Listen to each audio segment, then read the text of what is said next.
baban ka kama ce a ce barayi ne soji su zo shi gari haka wallahi hukuma ne kila ma nan zo su sun tsaya a yi su doka su cewa ó lè mọ ṣe ń kàyéfì wípé àwọn wo ló ń sọ̀rọ̀ àwọn wo ló ń pariwo helicopter lè ń wò yóò dẹ̀ jẹ́ kọ́kọ́ kí n káàbọ̀ sínú ìròyìn tòní o lábala lérèfé náà ní o àyẹjú lójú fèrèsé láti Niger State níbi tá a ti gbọ́ tán ìròyìn tá a mú wá fún yín lánàá tán sọ wípé àwọn Lakurawa àti àwọn bandits kan wọ́n kọlura wọn Niger State ló ti ṣẹlẹ̀ ní Mashegu local government ibẹ̀ láti wá kófìrí tán sọ pé àwọn kan gbé helicopter wá àti ilé confam títí di time tá à ń fún yín ròyìn àwọn wo ló gbé helicopter wá sáwọn agbófinró ni sí àwọn tó wà lẹ́yìn àwọn bandits ni àbí àwọn tó ń sponsor àwọn agbésùmọ̀mí kí ló ṣẹlẹ̀ gangan gẹ́gẹ́ bá a ṣe gbọ́ wọn ní lẹ́yìn ìgbà tí àwọn ti Lakurawa àtàwọn bandits tí wọ́n fìjà pẹ́ ta tí wọ́n para wọn àwọn tó sì ṣe nú wọn òun náà náà wá fi helicopter gbé àwọn unidentified fighters mo ní àbí ń tẹ́ ẹ fẹ́ sọ fún wa ni wípé àwọn vigilante tán dojú kọ wọ́n ṣùgbọ́n gẹ́gẹ́ bí n ta lè kọ̀nfàmù wọ́n ní àwọn agbébọn yìí wọ́n náà àti Zamfara State ni wọ́n ti wá o wọ́n wọ ibi tí wọ́n ń pè ní Tashambarẹ́ níbi tí a ti gbọ́ wípé wọ́n ti ń béèrè fún epo 30 gallons náà kó wá wípé ẹ gbọ́dọ̀ fáwọn lépo bẹ́ẹ̀ náà ni ẹ gbọ́dọ̀ pèsè oúnjẹ fún àwọn gbóǹtẹ́ ti ṣe ẹ mọ́ kó wá látọ̀dọ̀ àwọn aráàlú. Bẹ́ẹ̀ náà ni wọ́n nígbà tí wọ́n fi mú fílẹ̀ wọ́n ní kò sẹ́yìn arákùnrin kan tórúkọ rẹ̀ ń jẹ́ Dogongide wọ́n lòun gangan ló dojú ìjà kọ àwọn Lakurawa ní inú ìjù kan tó ń pè ní Ibi Forest ṣùgbọ́n wọ́n ní lẹ́yìn ìgbà tán da ìbọn bora wọn tán ẹni tó ṣiṣẹ́ ẹni tó kú ó bá lọ wọ́n nígbà náà ni àwọn Lakurawa sá lọ mú ni so àwọn náà mọ̀ ń jàjà alẹ̀ wọ́n mọ̀ ń jàjẹ́ mi mo ní bí ìwọ ló ní bí ìwọ kọ́ ló ní bí ṣùgbọ́n títí di àkóòtẹ́ fi ń gbọ́ròyìn àti ìmẹ̀ tó gbé helicopter wà ẹ̀wò bá ṣe ń gbé wọn wọlé àwọn tó ṣiṣẹ́ nù wọn àwa àti ìmọ̀ àwọn tó ń gbé lọ àti ìmọ̀ ẹni tó wá gbé wọn gan nu helicopter the more you look the less you see ní tá a bá mọ̀ láàsọ èyí tá a mọ̀ láti san èyí tá a bá mọ̀ àní fi kún àní yọkú ń bẹ títí dìgbà tá a fi fún yín lábọ̀ lẹ́kùnrẹ́rẹ́ ròyìn tá a fi sọ fún yín pé a ti mọ̀ o nígbà tá a gbé wá lánàá a sọ fún yín a ní wọ́n fi jà pẹ́ ta update rẹ̀ bàbá wa ṣe ń update a mọ̀ jẹ́ kẹ́ mọ̀ ẹ jẹ́ kó mẹ́ àròjọ́ muso lókun.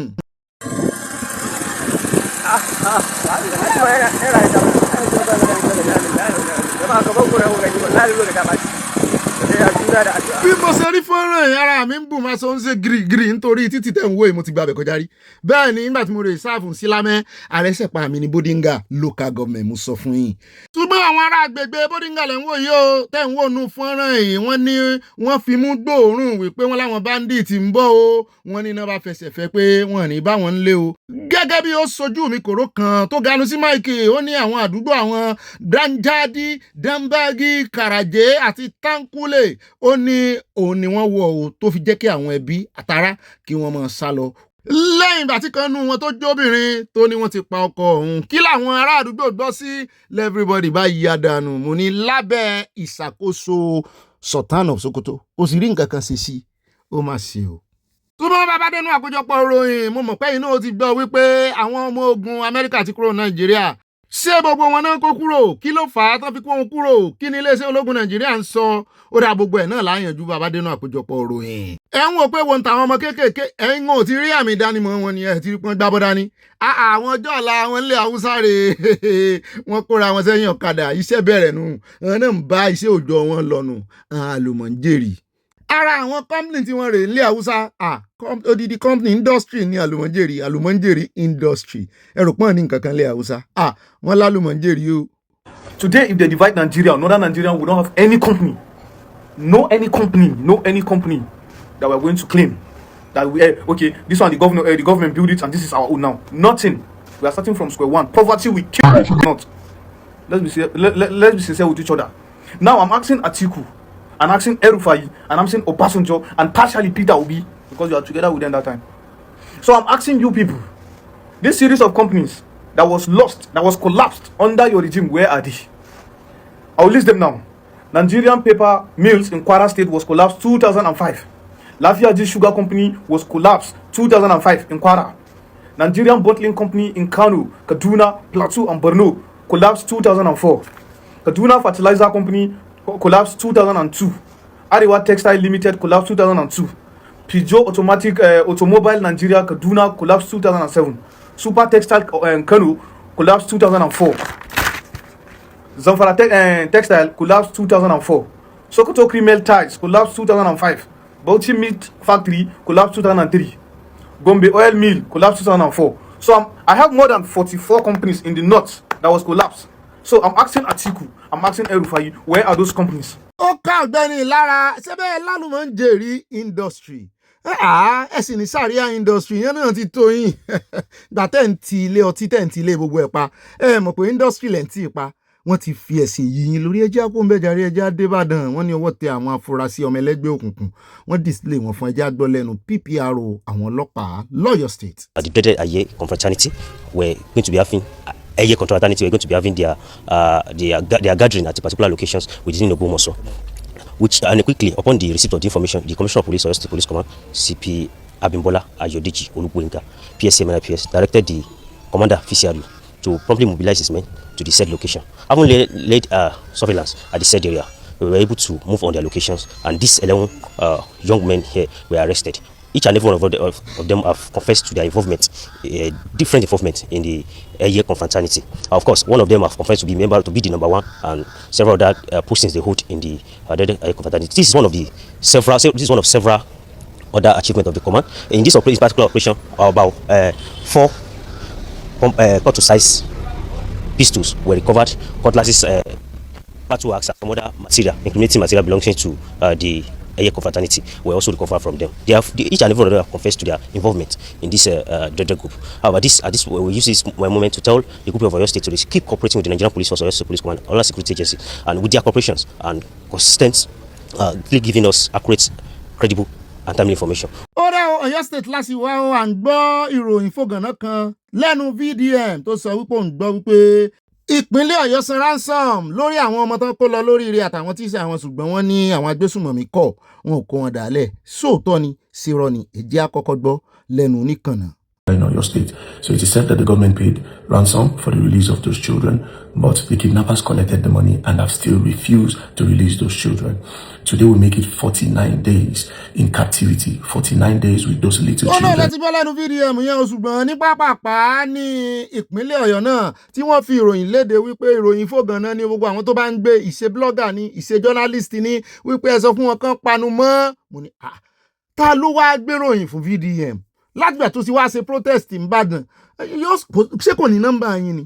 Ṣé ẹ̀yin kọ́ lẹ sọ fún abẹ́ sọ fún ẹni kó mọ̀ sọ abẹ́ sọ fún pé kó mọ̀ sọ fún àwọn aráàlú nǹkan sẹ́nu bó tó ní ẹ wá fẹ́ mọ̀ wá ọ̀nà àbáyọ. Nígbà tí gọ́ọ̀mẹ̀ntì ní wọn gbọ́dọ̀ san ransom kò sí inú constitution Nàìjíríà láti san ransom ìwọ wá jáde nígbà tán waste owó dànù nìyẹn. Ẹ gbọ́ ta lẹ believe ta lẹ gbàgbọ́ ṣé ìpínlẹ̀ Ọ̀yọ́ tán jáde wá deny ẹ̀ ní pé kò sí ní tó jọ o wípé àwọn onímọ̀ náà fìkì ni wọ́n fẹ́ bà iṣẹ́ ìjọba jẹ́ pé àwọn ò san ransom kankan o kò sí nǹkan kan tó jọ ransom mo ní ẹgbọ́n ta ni ká gbàgbọ́. VDM ká mọ̀ wo ohun tí VDM ó sọ bóyá yóò wà tú wọn síta torí mo mọ̀ wípé kó tó sọ̀rọ̀ yóò lẹ́rìí bóyá yóò dárúkọ ẹni tó sọ fóun bóyá yóò fi screenshot ti ibi tán ti jọ sọ̀rọ̀ hàn wá àmọ́ retí ṣùgbọ́n títí di àkó yìí àti ìgbọ́ kí VDM sọ nǹkan kan. Ìpínlẹ̀ Ọ̀yọ́ sì dúró lórí wípé àwọn ò san ransom fún any bandit. Kí ni ó wá ṣẹlẹ̀ sẹ́ni tú àwọn ọmọ ilẹ̀ ni wọ́n ní àwọn ń gbìyànjú omi pọ̀jọ kà lọ ni àti pé àwọn ìgbésẹ̀ àwọn ò ní sọ síta torí ó wà sensitive ṣùgbọ́n àtúntì wá gbọ́ update wípé àjọ NUT Nigerian Union of Teachers wọ́n náà ti padà bẹ̀rẹ̀ ilé ìwé wọ́n ní káwọn ọmọ wọlé wọ́n ní àwọn ọmọ tó wọlé gan wọ́n ní rárá ni àwọn ọmọ ò pọ̀ àwọn òbí ò rìlíìsì ọmọ wọn kan lọ school mo ní bó ṣèmi náà ńkọ́ àbí mo ti rìlíìsì wọn ni ṣùgbọ́n wọ́n ní inú Mákindé dùn. Kí ló wá mú àwọn NUT tán yarí tẹ́lẹ̀ tán láwọn ò ní wọlé school àwọn ò ní padà àwọn ò ní sí school wọ́n nítorí wípé Mákindé àti ìpínlẹ̀ Ọ̀yọ́ àti ìjọba àpapọ̀ wọ́n fi ọkàn wọn balẹ̀ wípé láìpẹ́ láì jìnnà wọ́n máa kó àwọn ọmọ yẹn padà wálé. Ó dà á dẹjúlẹ̀ á mọ ohun tí ó ṣẹlẹ̀ àdúrà wa náà ni pé káwọn ọmọ yìí tètè padà wálé o. Ó rẹ Ìbàdàn náà láti wá ẹjẹ́ sáré yà náà já bóde iná ni o wọ́n ní iná kọrin débẹ̀ o.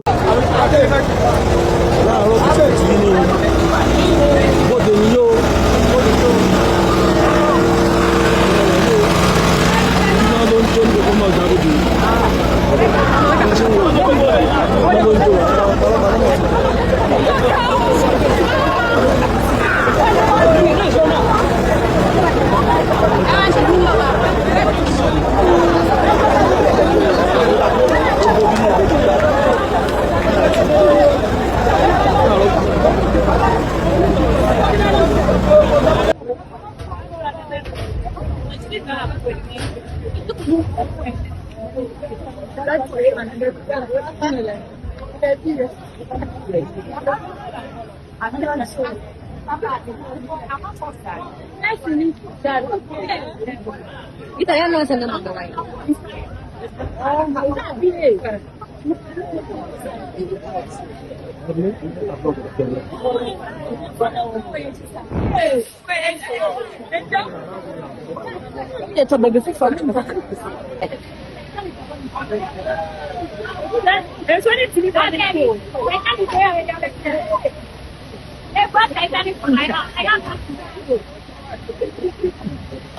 And I've done them with me dancing group before. Please, yeah, come and save me. Don't worry.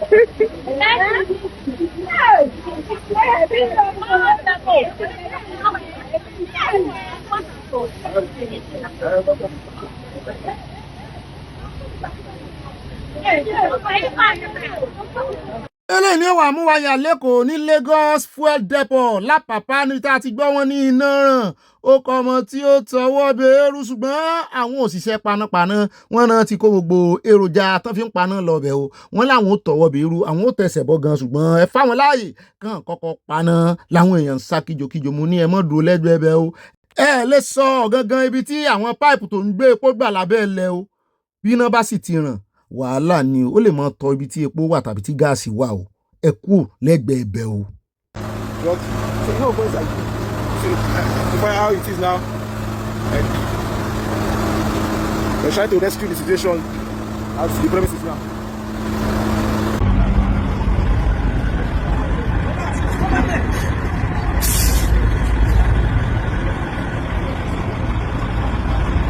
títí di àkóròyìn àti ìmọ̀ tó fa iná yìí ó ṣe ló dàbí ìgbà tí Ukraine bá jàdó olóró sí Russia wọ́n jù kan lẹ́nu ọjọ́ mẹ́ta ẹ̀ déédéé bí epo wọn báyìí náà jù sí bó ṣe ń jò náà rí ó dẹ̀ já kó mi ẹ̀já wá sáré dé Ìjẹ̀bú níbi tá a tún ti gbọ́ tán ní erin kan ló rìn wá sínú igbó kòkó bàbá kan mo ní erin bú ní ti ń rìn bọ̀ só sọnù nínú igbó rìsáàfù ni wọ́n náà sì ti gbọ́ ní arákùnrin kan tí máa ń ṣe kí lórúkọ àròjinlẹ̀ wọ́n ní wọ́n ti gbọ́ lẹ́nu rẹ̀ rí tó sọ wípé kò sí elephant ní Nàìjíríà mo ní bò ní ò ṣe ní sí elephant ní Nàìjíríà mo lémi ò gbọ́ lẹ́nu rẹ̀ o ṣùgbọ́n wọ́n ní Ìjẹ̀bú rẹ̀ ẹjẹ́ àgbọ́n díẹ̀ ń bẹ̀ báwọn èèyàn ṣe ń sọ̀rọ̀ lábẹ́lẹ̀ bóyá àwọn náà rè bá erin nínú igbó rìsáàfù bóyá erin ló wáá bá wọn ṣé èèyàn lè gbin kòkó sínú igbó rìsáàfù àwọn èèyàn ti ń kọjá àyè wọn rè mọ́ bá àwọn ẹranko yìí o.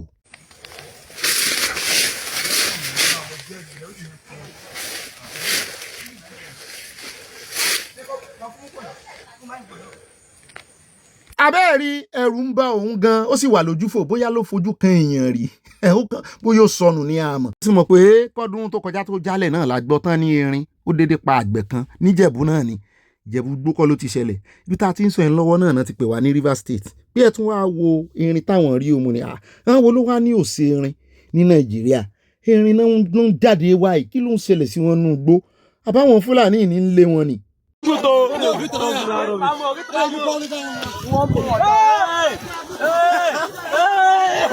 Happening live in Uga Market town, live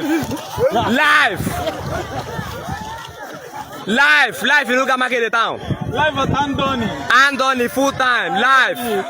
Ó rà mo fẹ́ kẹ́ ẹ gbọ́ bí ẹni tó ṣe fídíò bó ṣe ń sọ̀rọ̀ ni pé Andoni làwọn wà o Andoni Rivers State ló wà òun náà tún wọ́n ń pariwo lé àwọn kan tán ti lọ ń wá ìbọn tán fẹ́ pa á pé àwọn rẹ́ràn gbẹ́ wọ́n pariwo lé wọn lórí ni pé ẹ mọ̀ pa ilé ìjáre ẹ mọ̀ túmọ̀ erin ni ẹ mọ̀ túmọ̀ wúlò wọn ni kí ló dé tẹ́ pa gbogbo wildlife tán gbogbo ẹran sáà ní jíjẹ lọ́dọ̀ tí yín ṣé ìyàn náà là á pè é àbí ìyà.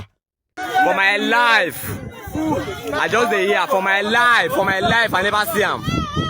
Ó dá àwọn ẹjẹ́ àti ìpínlẹ̀ Rivers bọ́ sí ìpínlẹ̀ Ọ̀ṣun níbi tá a ti rí IGP ọ̀gá ọlọ́pàá pátápátá bàbá Dísù tí wọ́n ń ṣe àwọn àlàyé kan fún gómìnà lọ́ṣun torí wọ́n fẹ̀sùn kàn wọ́n wípé wọ́n abet wọ́n ń gbèsè àwọn ẹgbẹ́ òṣèlú kan lẹ́yìn náà wá rìnrìn àjò lọ́bẹ̀ wípé wọ́n lẹ́sìn máa parọ́ máa wọ̀n ń táwọn gbọ́ rè ẹ̀yìn gan ló yẹ káwọn fẹ̀sùn kàn ọlọ́pàá tó sì ń ṣàṣojú àwọn lọ́ṣun state ten fẹ̀sùn kàn wípé commissioner of police pé àròyé báyìí ló kọ́lẹ̀ fáwọn àlàyé báyìí ló ṣe fáwọn tí wàá mójú àwògbọ̀bẹ̀ báyìí kí ló ṣẹlẹ̀ àwọn wo náà sọ wípé ẹ̀yin náà ń gbà sàkátà yín ní state house tó sì jẹ́ wípé tọ́ọ̀gì olóṣèlú nìyẹn tó ń dá wàhálà lẹ̀.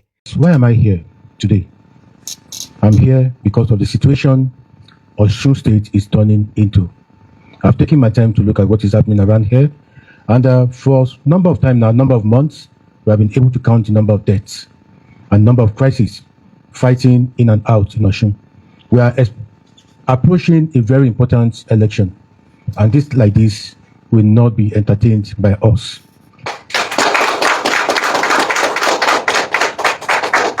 Yes, I sent the DIG in charge of this zone to come some few weeks ago, and he has my word to come here and talk to His Excellency and everybody in the state that the police will not condone unnecessary killing. It is not done anywhere in the world. I will not stand by it. This is an election, it is not a war. It's an election, not a war. So various groups of people who have been involved in this have been mapped out. The Commissioner of Police have been given the marching order to go after anybody causing trouble in the state. Now, I'm not going to waste your time. The little we have done, I've gotten briefing from the Commissioner of Police as I came. Only one person cannot be fighting himself. Who are those causing this trouble? They have been able to tell me we have on this side and we have on that side. I've told him with the AIG in charge to go after everybody. You cannot put everybody and continue to walk around freely in the town. If I tell you, sir, that I've not had complaints here, there, and everywhere, I have lied. And I will explain everything to you one by one, sir. I've heard that we are not happy and some people are not happy with the Commissioner of Police for this reason and that reason. He too has briefed me. He briefed me that some suspect is looking for hibernating in the government house. I looked at that. If that is true, why should suspects be in government house? But I've told him as the police officer in charge, he has a way of going about all this. And I've heard that this party and that party are hibernating suspects, criminals. I want to use this opportunity to talk to parents, not to allow their children to be used by politicians when it comes to election. I'm not new when it comes to election. I know that thugs are employed for election. Osun State should be an exception because we are going to bring in more men. The Commissioner of Police have talked to him. I do not want to have one more complaint against him. One more complaint I do not want to hear from the Commissioner of Police. And the AIG have been briefed as well. We will go after each and everyone who has committed any crime in this state. So that is why I've come here. When I leave this place, I'm going to talk to politicians who I'm told are waiting for me, where I will talk to them. If parents are listening to me, let them warn their children. Ẹ jẹ́ ká pe àwọn ọmọ wa, ká warn wọn, kí wọ́n má lò wọ́n fún election. Torí ẹni tó bá wà láyé ló máa gbádùn dividend election. If you see any of my people that committed crime, arrest them. I am sure. All these lies, and this. Look, I don't play that. If it is my son that committed crime, arrest him, let him not listen. And that's what I'm saying in front of the IG. But for you to be playing all these games and everything like that, the person that they killed, a 40-year-old born in Tinubu, because the police officer that did a good job under the directive of Inspector General Police, arrested that person, you transfer the person. And I have a security report, I'm saying it before, Inspector General Police. If you had anything, that in 2 weeks' time, they will start shooting again, so that people can be scared. And I'm glad the Inspector General Police is here today, and he has said it openly. He will not tolerate any act of indiscipline. ó mọ̀ gá o wọ́n dàbí ẹni wípé ẹnu gómìnà gan ò tọrọ mọ́ ṣùgbọ́n ẹ mọ̀ wọ̀rí state police yóò tó dé kò ní nídìí wípé wọ́n ṣe ìránṣẹ́ pé IG wọ́n lẹ́yìn náà hibernate àwọn amùsùsèkà kan wọ́n kàn nírọ́ ni wọ́n ní ẹ mọ̀ dá commissioner lóhùn ẹ wá wọ́n ṣe ń fọ aṣọ ọ̀dọ̀ tí wọ́n níta lórí ọ̀rọ̀ election ṣùgbọ́n IGP ti fohùn lẹ̀ wípé kì í ṣe ogun kì í ṣọ̀tẹ̀ o election náà ń pè o ẹ jẹ́ àkó ń bẹ́ẹ̀ jẹ́ àwọ àwọn ọba tí wọ́n wà lẹ́yìn Adeleke. ẹ̀yin ọmọ Èjìgbò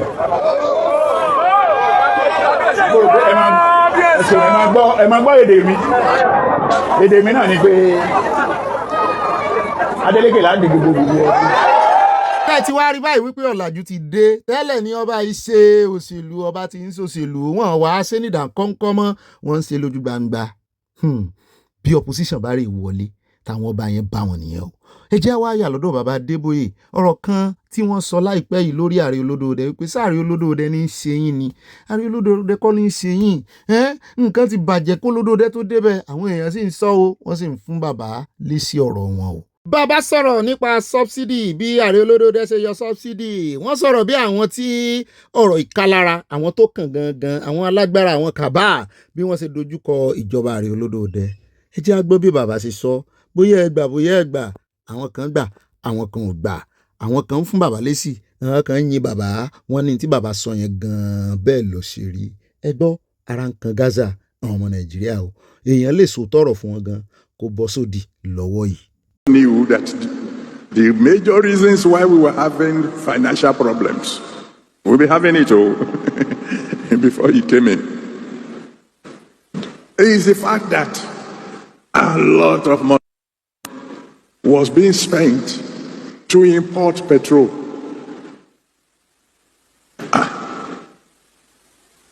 How can we be importing petrol where we have this in abundance here? We spent billions of naira on our refineries. They didn't work. So we can be able to keep on importing.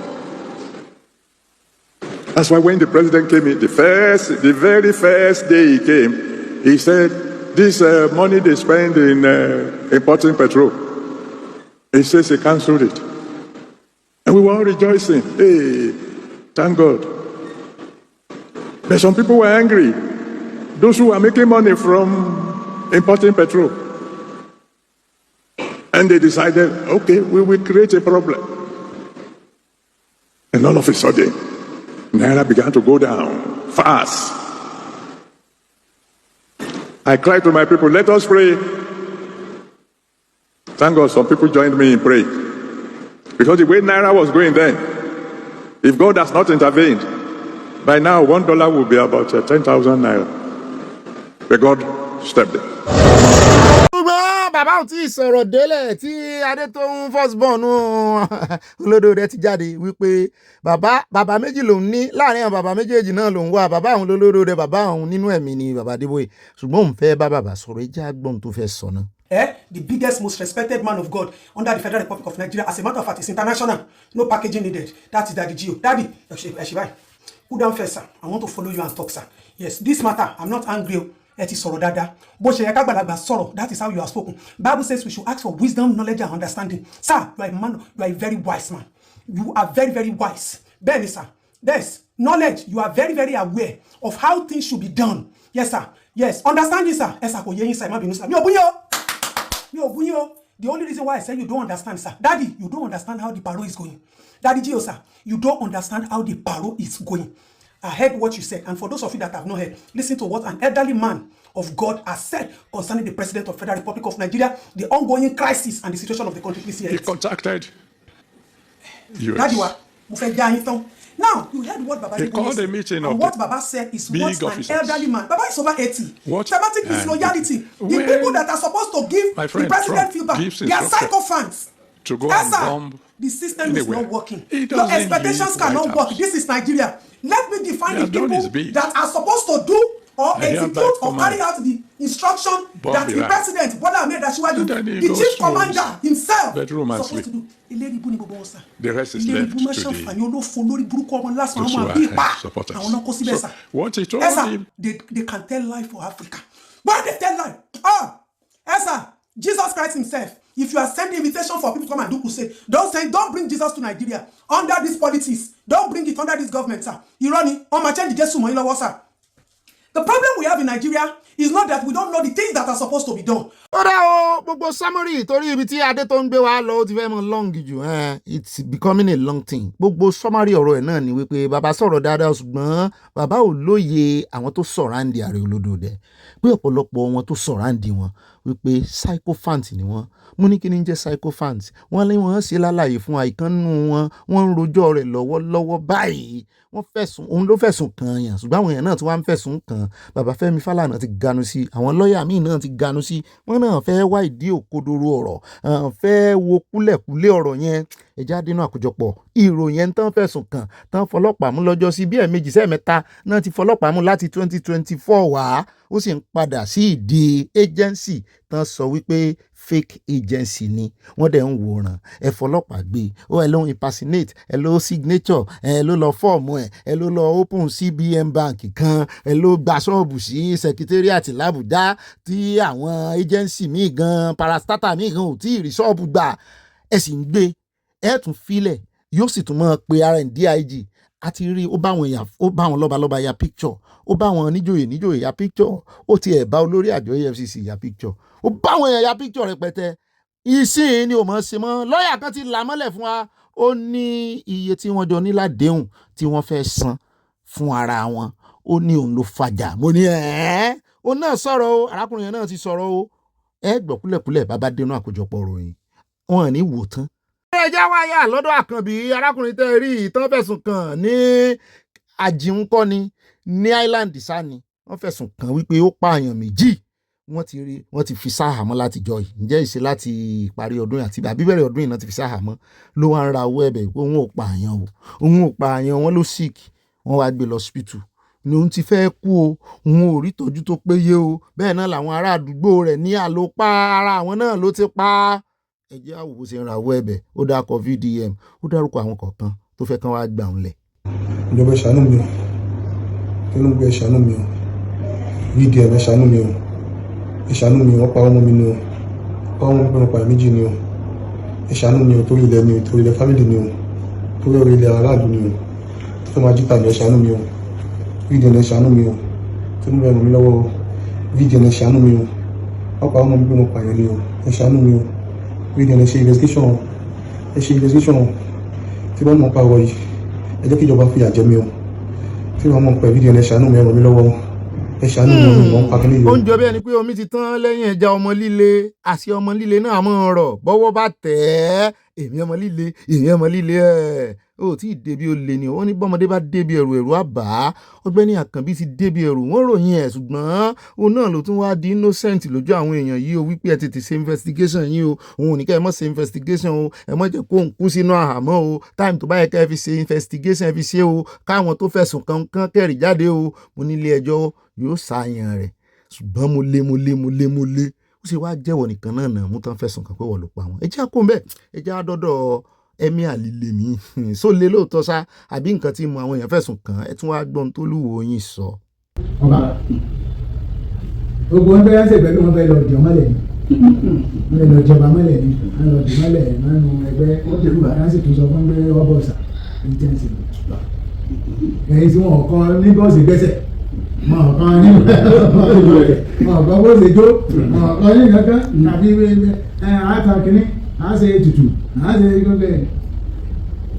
gbogbo kan ní tí tọ́mọba tí ò sí nínú ìlànà ọmọba níbi ẹ̀ so ní tọ́lọ́mọba ń sọ fún ààyè níbẹ̀ ó ní ìsìtẹ́ nílùú ní tí ìsìtẹ́ nílùú ní pé ìbá àwọn ọmọ ìlú gbà sí ojú òní ààrẹ mo sì ọlọ́run á ṣe kó tó ọlọ́run tí máa ń sọ mo farabalẹ̀ nígbà tí ó fi pọ́dún mẹ́wàá nísìn ìní ìdílé ẹntì ẹ̀ máa wálẹ̀ kankan náà kò sí ilẹ̀ kankan tó wù ẹ́ lè tó mi. ó rà ó mọ bí títí ń rówó rẹ o ṣùgbọ́n ìpẹ̀bí ní sọ̀rọ̀ àbùkù sí o wípé kò sí nǹkan kan tó ń ṣe nípẹ̀bí téèyàn bá fẹ́ jọba pé kò sí nǹkan kan bí alára kàn wọ́n kọ́ bá ṣe ń bọ̀ ọ̀sà náà ni òun ò sì fẹ́ bọ̀rìṣà ẹ̀yin oníṣẹ̀ṣe Ọ̀gbẹ́ni ń tàbùkù yín jù. By now, and I'll say this, if it was Atiku that was detained for political reasons, I'll be the one leading the struggle there. Yes, sir. If they did it to Peter Obi, I will be the one leading the struggle there. All of them are like, it's a show now. Yeah. No, in fact, they didn't know that this legislation will come. I think it came the day I was also sent to prison. Yes, I'm rejoicing. Yes. When I was sent to prison, some of them were rejoicing. Then they rejected their party. Some of them, they were sending messages to me in prison that already have rejected our party. I said, but I'm in prison. How is it that you trust the guy who's in prison to fight for you? When you, who is free, cannot fight for yourself. Revolution.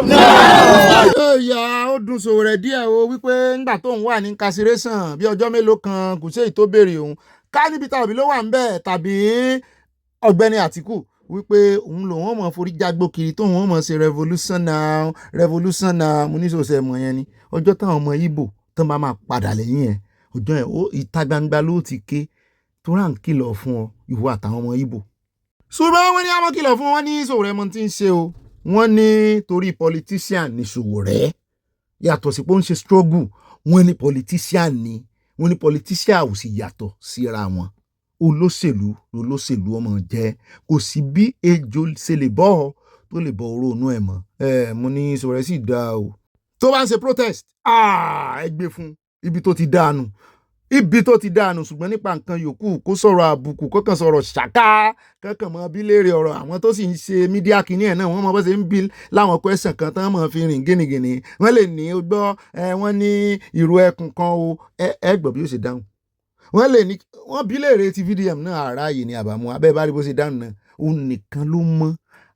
Báwo ni ìwọ nìkan ṣe máa jẹ́ áńgẹ́lì níbi tó o ní area of strength yẹ gbogbo alámọ̀ fún ẹ wípé tó bá ti dọ̀rọ̀ protest ẹ gbé fún Sowore. Ṣùgbọ́n kó wá fẹ́ mọ́ tẹ́ńbẹ́lú àwọn yòókù náà níbi tí àwọn náà ti ní area of strength wọn, ó lè ṣeéṣe ìwọ kọ́ lọ lọ́hùn. Ó rẹ̀ jẹ́ wá sáré yà lọ́dọ̀ olórí xenophobic ní South Africa. Ó wọ́n tún ti gbé tuntun yọ gbé ọmọ tí àgbéyọ ló ń bọ̀ ní Nàìjíríà, ó ń bọ̀ láwọn Áfíríkà táwọn ti lé àwọn foreigners dànù pé ní táwọn ń ṣe lọ́wọ́lọ́wọ́ táwọn ń fojú àwọn olórí àwọn gbolẹ̀, àwọn ń bọ̀ wá kọ́ yín mo láàbò dẹ̀ lélẹ́yìí ni. Bẹ́ẹ̀ náà ló sọ ó láwọn ò fẹ́ ṣiṣẹ́ mọ́, ó ní kán máa pín owó fáwọn pé tán bá ṣe báyìí 1 million rand yóò kan ẹnìkọ̀ọ̀kan ní South Africa. Ó láwọn ń kọ́ ẹ̀yin yúùtù yòókù bó ṣe ń gbéná kojú àwọn olórí yín ni. South Africa for 5 years. So I'm calling for my African brothers. I'm going to facilitate. I'm going to make sure. I'm going to visit these countries. I'm going to visit you, my brothers and sisters, in your countries to revive the spirit of Africa, to revive the spirit of Ubuntu. You must fight for your countries. Ó náà lẹ́gbẹ́ lánàá rẹ̀ yẹn ó lóun bọ̀ wá báyìí òun wà kọ́ yín bá ṣe ń jà fún ìlú èèyàn mọ́lẹ́lẹ́ yóò mọ nǹkan kan. Á ràn lọ sọ́dọ̀ àwọn bandits kó kọ́kọ́ bá a kojú wọn náà ìṣòro mọ̀ sọ̀tọ̀ọ̀tọ̀ from one country to the other. Eléyìí ọmọ nǹkan kan o, ó ti ẹ̀nà fẹ́ pa òun wípé òun ṣe yẹrí ń bẹ́tọ́ ni òun change mọ́tò òun kọ́ ló ń gbé wá wọn bá ti pa òun níjẹta. Ó dẹ̀ jẹ́ agbọ́ bó ṣe ní àwọn ó ṣe pín ogún ní South Africa. Do you know which South Africa is so rich? How many people are here in South Africa? Almost 100 million people in South Africa. Okay. So what is the GDP of South Africa? It's more than billions of rands. I'm saying if this government, if these people of South Africa come together, this country can afford to give each and every South African 1 million rand a year for the rest of their lives. We are so rich. That's why all these guys from other countries want to come and stay in South Africa, because they know what we don't know. But me, I don't know how some people they buy motor. See motor. They come and turn this camera. See, just imagine motor. Let's go. You carry money, go buy motor. You never even enjoy that. See, go see her for Honda. Then see that bushing, kakamba bushing for back. See. Wo tètè advice rẹ̀ kó gbé padà bẹ́ẹ̀ bá rí inú mọ́tò yìí bó ṣe mọ́ tónítóní ó clean ṣùgbọ́n ìsàlẹ̀ rẹ̀ ti jẹ ó ṣèmi náà rí. Mo rántí ọdún náà lọ́hùn mo fẹ́ ra Avalon mọ́tò gúngún mo ti lo mọ́tò kéékèèké ó ti sú mi. Mo bá pe èèyàn kan ní ìlú èbó kó jọ kó bá ń ra mọ́tò ìránṣẹ́ ló bá ra mọ́tò ránṣẹ́ lówó owó tọ̀gùn owó ojú eégún owó làágùn náà bá gbé mọ́tò dé gbogbo abẹ́ mọ́tò ti jẹ mo kàn ń lọ lọ́jọ́ kan náà ni ọyẹ́ ẹnu ẹ̀ ọyẹ́ yẹn ní agbára mo kàn ń lọ lọ́jọ́ kan ni mọ́tò bá dẹnu kọlẹ̀ lọ́wọ́ ẹ̀ bá ya làwọn yẹn bá ń wò mí pé àṣé Honda rèé ni sọ́kàn fi àmì ìdánimọ̀ Avalon ẹ sì mọ̀ pé Toyota ní Avalon sọ́kàn fi àmì ìdánimọ̀ Avalon sí ni bó o lọ́wọ́ mọ́tò ṣe ya wọn ò rí pé ọwọ́ mọ́tò Toyota yarí. Nígbà tá a fi pe mẹkáníìkì wa ó tiẹ̀ dá ọ̀kan mẹkáníìkì náà ni ó takú sí ṣùgbọ́n kì í ṣe mẹkáníìkì tí mo máa ń lò mo bá pín mẹkáníìkì mi títí ó lóun wà lówó dé ó dọ̀la ká tó ríra mọ́tò mi ò ní sun bí mọ́tò tí mi ò tí ì gba nọ́mbà sí tí mo ṣẹ̀ ń gbé bọ̀ tí mo fẹ́ fi gara fáwọn ará àdúgbò ọjọ́ náà ló dàyà délẹ̀ ààrẹ ń wọ́ tuntun lẹ̀ ni mo bá pín mẹkáníìkì náà bá fẹ́ já pé kàn fi kíní já sókè wọ́n bá já tì ní bá ń dálu gbogbo ibi tí wọ́n bá ti gbé kíní sí báyìí ní ń dálu ẹ sì mọ̀ pé ibi tí wọ́n máa ń gbé jáàkì sí ó lójú lábẹ́ níbi tí rin rọjò sí gbogbo ẹ̀dọ́ ló dálu ó kàn ń jálu lẹ́ni mo bá ní ẹ bá ń wọ́ sí àkàtà wọn ó fẹ́ lọ́sẹ̀ kan bẹ̀ mẹkáníìkì mi nígbà tí mo ti ṣàlàyé fún lórí àgòkò tí ẹ wà mọ́ ń gbò yálà sádọ́gbọ́n rẹ̀ lájó ojú tí mo rí pé ó múùfù báyìí mo bá pe ẹni tó tà fún mi wọ́ọ̀ṣọ́ọ̀bù ẹ̀ lábárí àrè ìfidájọ́ ọbẹ̀ ló bá gorí odó ń bẹ̀ pé láti odidi Canada gbogbo àyà mọ́tò ti bàjẹ́ ló ti jẹ ẹ̀wọ̀n inú mọ́tò bó ṣe dún rekete àṣebi tán páàkì ẹ̀ sí ni yìnyín ó ti pẹ́ ń bẹ̀ yìnyín àdì báyìí ni tí táìmù yìnyín bá tún ti lọ òun ó tún pa á. Mo mọ̀ fi gba mọ́tò mi o. Avalon Toyota náà lẹ̀ ń wò yìí. Inú mọ́tò bó ṣe clean bá náà lélẹ̀ clean bó ṣe clean rè mo gbọ́ abẹ́ rẹ̀ bó ṣe rí rè bíi ti arákùnrin.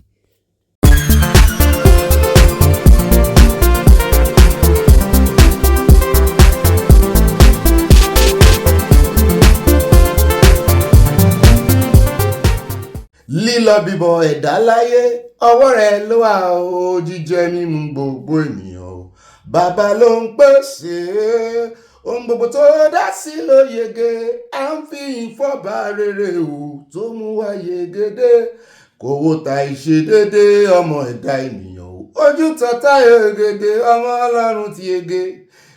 Ọ̀tá lọ́gbọ̀mí àní wọ́n fẹ́ paná ogun àtirawọ̀ kò pọ́síbù, ọpẹ́lọpẹ́ bàbá lókè tó ń ṣọ́ wa ní lílọ bí ìbọ̀rẹ̀dà láyé, ọwọ́ rẹ̀ ló wà o, jíjẹ mímu gbogbo ènìyàn o bàbá ló ń pèsè ohun gbogbo tó dá sí ló yege, à ń fi ìfọ́bà rere o tó mú wa pegedé, kòwò ta ìṣedédé ọmọ ẹ̀dá ènìyàn o, ojú tọ́ta yegede ọmọ ọlọ́run ti yege. Ìjìnlẹ̀ nínú ìjìnlẹ̀ o, ẹ ṣeun o, ìjìnlẹ̀ nínú ìjìnlẹ̀ o, ẹ ṣeun o, ìjìnlẹ̀ nínú ìjìnlẹ̀ o, ẹ ṣe o, ìjìnlẹ̀ nínú ìjìnlẹ̀ o, ẹ ṣeun o. Mo ní ọ̀tá lọ́gbọ̀mí àní wọ́n fẹ́ pánógo àtirawọ̀, ọpẹ́lọpẹ́ bàbá lókè tó ń ṣọ́ wa. Ebókè náà nìràwọ̀ àti kìnìwà kan lọ pa torí lílọ bíbọ̀ ẹ̀dá láyé ọwọ́ rẹ̀ ló wà o, jíjẹ mímu gbogbo ènìyàn o bàbá ló ń pèsè ohun gbogbo tó dá sí ló yege, à ń fi ìfọ́bà rere tó mú wa pegedé, kòwò ta ìṣedédé ọmọ ẹ̀dá ènìyàn o, ojú tọ́ta yegede ọmọ ọlọ́run tí a ti yege bá yegede yín náà rè o, yegede àjù wọn lọ́nà o, yegede àjù wọn lọ́nà ibà yegede yín náà rè mo kí yín káàbọ̀ nítorí gbogbo aláyè láyegede láti ọlọ́run Èdùmàrè elégede yegede ìgede ìyegedede ṣégede òní mú alẹ́kẹ́ oníkìní kan tó wọ́n fi àmọ́ sí tábàtì ẹ̀wẹ̀ inú òwú tó yìí kò ní mú aláṣẹ ọlọ́run Èdùmàrè. Mo kí n káàbọ̀ gbogbo wa láàyè torí wọn ni áńgẹ́lì kì í kú lọ́run àóyè o àjèrè àfèrè ìjẹ́kọ̀. Thank God it's Friday, happy weekend yóò mo retí wáìnì lọ́dọ̀ wọn mi Victoria Bàdéjọ. Mo sì kí gbogbo àwa mùsùlùmí alálàáfíà torí gbogbo tó bá ti ń jẹ́ àlàáfíà àjọ níní. Mo kí wa kú ọdún òní o, ìní ni Jímọ̀ olóyin mọ́mọ́ oyin mọ́mọ́ àdùn happy Jumat a sọ pọ̀lọpọ̀ rẹ̀ láyé gbogbo èèyàn ọlọ́jọ́ òbí náà akínyìn agẹ̀yìn ò bá mi kàn ṣe ọjọ́ òbí lónìí bá nínú abala comment section bẹ́ẹ̀ náà ni a tún ṣe mí lọ́la. Ó délé mo fi kí n káàbọ̀ sínú ìròyìn tòní o, ìbárin gínigíní náà rèé o, tí kú mi yàn tí kú yurin gínigíní bá pàpà parada ẹ bá dúpẹ́ lọ́wọ́ Ọlọ́run oru ìlọlẹ̀ díẹ̀. Òjò rọ̀ ṣùgbọ́n kì í ṣe irú ti Nàìjíríà o, ó rọ̀ wọn ọba ó heavy díẹ̀ dáadáa, àdúpẹ́ fún ọba ìgbà díẹ̀ please. Kúrò wá lè tó ìmúgbọ́n France tẹ bá rí yacht lórí omi gan bí ṣe ń laná, kìí ṣe inú igbó lásán, kìí ṣe ìtì white kìíní o, kìí ṣe white fire náà lápè. Ó dá ibo mo kíra mi lèmi náà ní ibọ̀ pàpà parada àyà parada ó dọ̀gá rẹ̀ parada ó dá ìyanu abala comment section abẹ́lẹ̀ yẹn olólùfẹ́ mi náà ni mò ń jẹ́ ìbọn pakọ́kọ́ àwọn òpèkè ọkọ̀ àwọn 66 ní ẹ̀ tó lè pè mí ní ibà lọ tààràtàrà tọ́rọ̀ bá ti lọ́rọ̀ òtítọ́ àtòdodo sàn báyìí láàrin o ajé ní mú ní pẹ̀kọ̀rọ̀ tó bá ti wá kófìrí pé èèyàn kan ò rí sàn pẹ̀lú rẹ̀ tó rí nínú ìrìnsẹ̀ rẹ̀ nínú ọ̀rọ̀ rẹ̀ nínú body language rẹ̀ nínú ìwo rẹ̀ jọ ìwọ náà má ṣe mistake ìrìnsàn pẹ̀lú rẹ̀ o ó gbé àyíníkè wá nu ìwọ náà gbé àyíníkè padà fún bó ṣe rí inú o n ò ní ọ parọ́ fún o ṣùgbọ́n mọ́ sọ òótọ́ mọ́ waste òótọ́ ẹnu rẹ̀ fún onírọ́ o torí ẹ̀ gbalẹ́sí mọ́ náà tán ìwọ náà mọ́ náà tán fún kọ́ mọ́ bá gbalẹ́sí mọ́ níyà. In fact nínú gbogbo oríkì mi ṣe eré lè tí mo mọ́ tẹnu mọ́ yìí oríkì gidi tá a fi ń gbára wá yànjú ni ó kọjá oríkì lásán bẹ́ẹ̀ oyè ó kọjá oyè lásán bẹ́ẹ̀ náà lẹ́rẹ̀ pè mí ní ibà confam ẹ̀kọ́ tó sẹ́ndì ẹ̀ àìtorí àwùjáre kí tó tán lẹ́nu òjò o gbogbo ìròyìn tó bá ń tẹ̀ sí ọ tàbí tí wọ́n náà ń tẹ̀ sí èèyàn mọ́ confam ẹ̀ mọ́ rí confam ẹ̀ o àwa ìròyìn tá a gan gbé ń bì mọ́ bá wa confam ẹ̀ kọ́ lè mọ̀ wípé Ọ̀gbẹ́ni Bobby sì wà lórí òtítọ́ o kò tí ì máa parọ́ fún wa o bó ṣe rí nu o àjọ mọ́ ṣẹ́ẹ̀kì ara wa ni o iron sharpnet ayọ̀ bẹ́ẹ̀ náà ni ẹ lè pe ó dẹ̀ jẹ́ àfòtí ilé ẹjọ́ àfọbalẹ̀ ká mọ̀ pẹ̀jù ìbà ìbò iná ní ìbà ìbọ̀bọ̀ kí bọ̀bọ̀ ìbà kà síwájú ìbà kéde fún Yorùbá nìsan fún Oòduà nìsan káfàtà alákọ̀ọ́kọ́ ní ìròyìn tòní níbi tá ti mọ́ domi tútù wájú tá ti tẹ̀lẹ̀ tútù òwe lè tẹ́ bá pàdé inú abala lérèfé ó ti dàfẹ́ yìí tẹ̀gún fi sọ ẹjẹ́ àkọ́kọ́ yà ní ọ̀dọ̀ àwọn USA mo mọ̀ gbọ́ wípé Trump ti ní kán kó àwọn ọmọ ogun kúrò Nàìjíríà mo ní tó ti yá tán náà nù ṣé gbogbo ń tẹ́ fẹ́ wá ṣe rè àbínú bí Trump ní abẹ́ sí nǹkan kan fún ni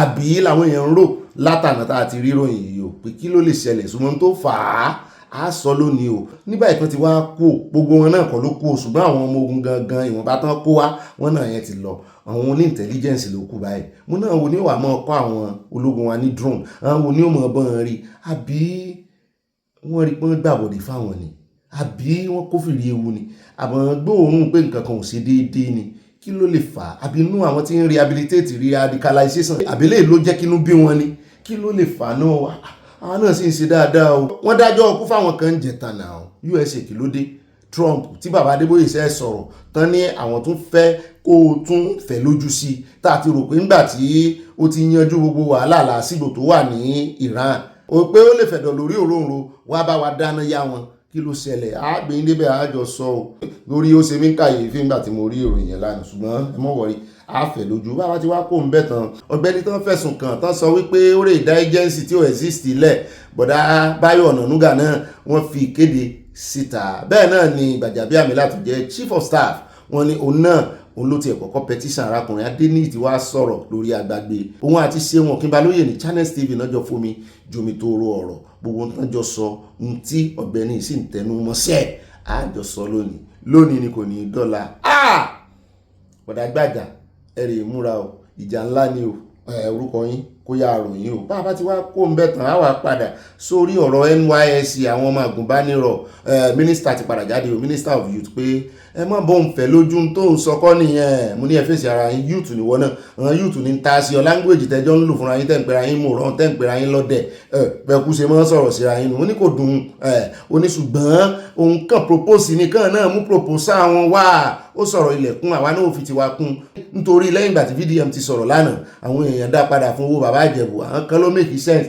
àwọn kan ní ọ̀rọ̀ rẹ̀ kò make sense ń ta létí ń ta bí ata ìjọsìn pé kò make sense lọ́dọ̀ àwọn wípé kò bá ti sọ báyìí mọ́ mi dúró olúwa tún mi ṣe ti ẹ̀sán wọn ní òun waste energy rẹ̀ ni pé kí ló dé tí òkùnkùn rè sọ̀rọ̀ lórí ọ̀rọ̀ Arabic tó wà lórí náírà mo lóòótọ́ ọ̀rọ̀ lẹ́sọ̀ wọn níbẹ̀ ni kò bá rè tẹnumọ́ ti Arabic tó wà lórí náírà pé gbogbo wa la mọ̀ wípé we are not the same thing the more tẹ́lẹ̀ ìwàsọ tiẹ̀ tẹ́mi ìwàsọ tèmi tí wọ́n wàsọ cultural tiẹ̀ gbogbo ẹ̀ ó dàrú gbogbo ẹ̀ ò ní lójútùú mọ́ ń pín lọ́nu àyà ló ń fọwọ́ sí wọn lè lè ní òjò káwọn ọmọ Nàìjíríà mọ̀ wípé we are not the same thing nǹkan rere tí mo rí náà rọ VDM nìyẹn bẹ́ẹ̀ náà ni ọjọ́ wa tẹ̀wájú àwà àyà lọ́dọ̀ Àtìkú inú rẹ̀ dùn ayọ̀ rẹ̀ kún ẹni kíní múnú rẹ̀ dùn bínú rẹ̀ ṣe ń dùn náà ni bọ̀dá ní Sòkòtò mọ́ balẹ̀ lóṣogbo inú tiẹ̀ náà ń dùn gan gidi ni nítorí wípé àṣẹ̀wáṣẹ̀yìnbọ̀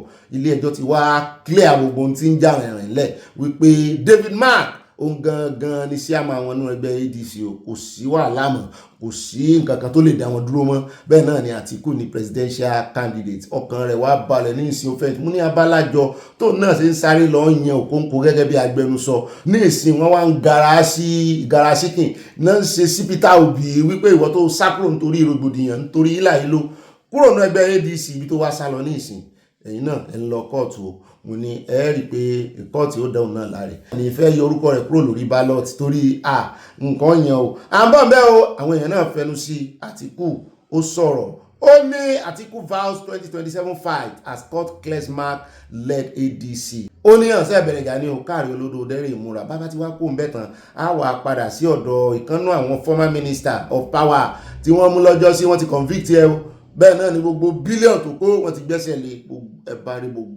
bẹ́ẹ̀ bá rí gbogbo dúkìá tán kó jọ àyà ti ń sa owó jọ ó lòun náà rà nù ẹ̀ bàbá ti yọ̀ǹsàn gbàǹjo bàbá tí kò mẹ́tàn á wà padà sékòó láti bàtà ti gbéròyìn tí ó ní í ṣe pẹ̀lú HIV lẹ́kọ̀ọ́ tán sọ wípé Èkó ló ní àwọn tó ní HIV jù náà ni àwọn kọmíṣánná wọn bẹ̀ àwọn aláṣẹ ìpínlẹ̀ Èkó àti gómìnà wọn náà ti bẹ̀rẹ̀ sí sọ̀rọ̀ látànà wọ́n ní kílẹ̀ wí ẹ jẹ́ kán yàn fún yín ẹ jẹ́ kán ṣàlàyé ẹ̀ dáadáa fún yín o kì í ṣe pé bóyá ó ń lékún sí bẹ́yẹn náà o àti pé sẹ́ẹ̀tì ẹ̀ ti gbọ́ ní fit táwọn attain táwọn achieve pé ń sìn Èkó ní the first state subnational tó kọ́kọ́ máa dá oògùn HIV tó kọ́kọ́ máa ṣe oògùn HIV tiẹ̀ mo ní bọ́lẹ̀ ti ṣe wọ́n ní sáwọn rò pé mò ń ṣe ni wọ́n ní àwọn kó owó ribiribi owó tọ́ọ̀gùn owó tó kìmì náà kó lé lórí wípé kán bá ń ṣe oògùn tàwọn àmọ́ ní kì í ṣe local wọ́n ní kí n jẹ́ kàn ṣàlàyé délẹ̀ pé ayé ti dẹrùn kò sí ìbẹ̀rù fún gbogbo ẹ̀yọ́ ọmọ Èkó mo ní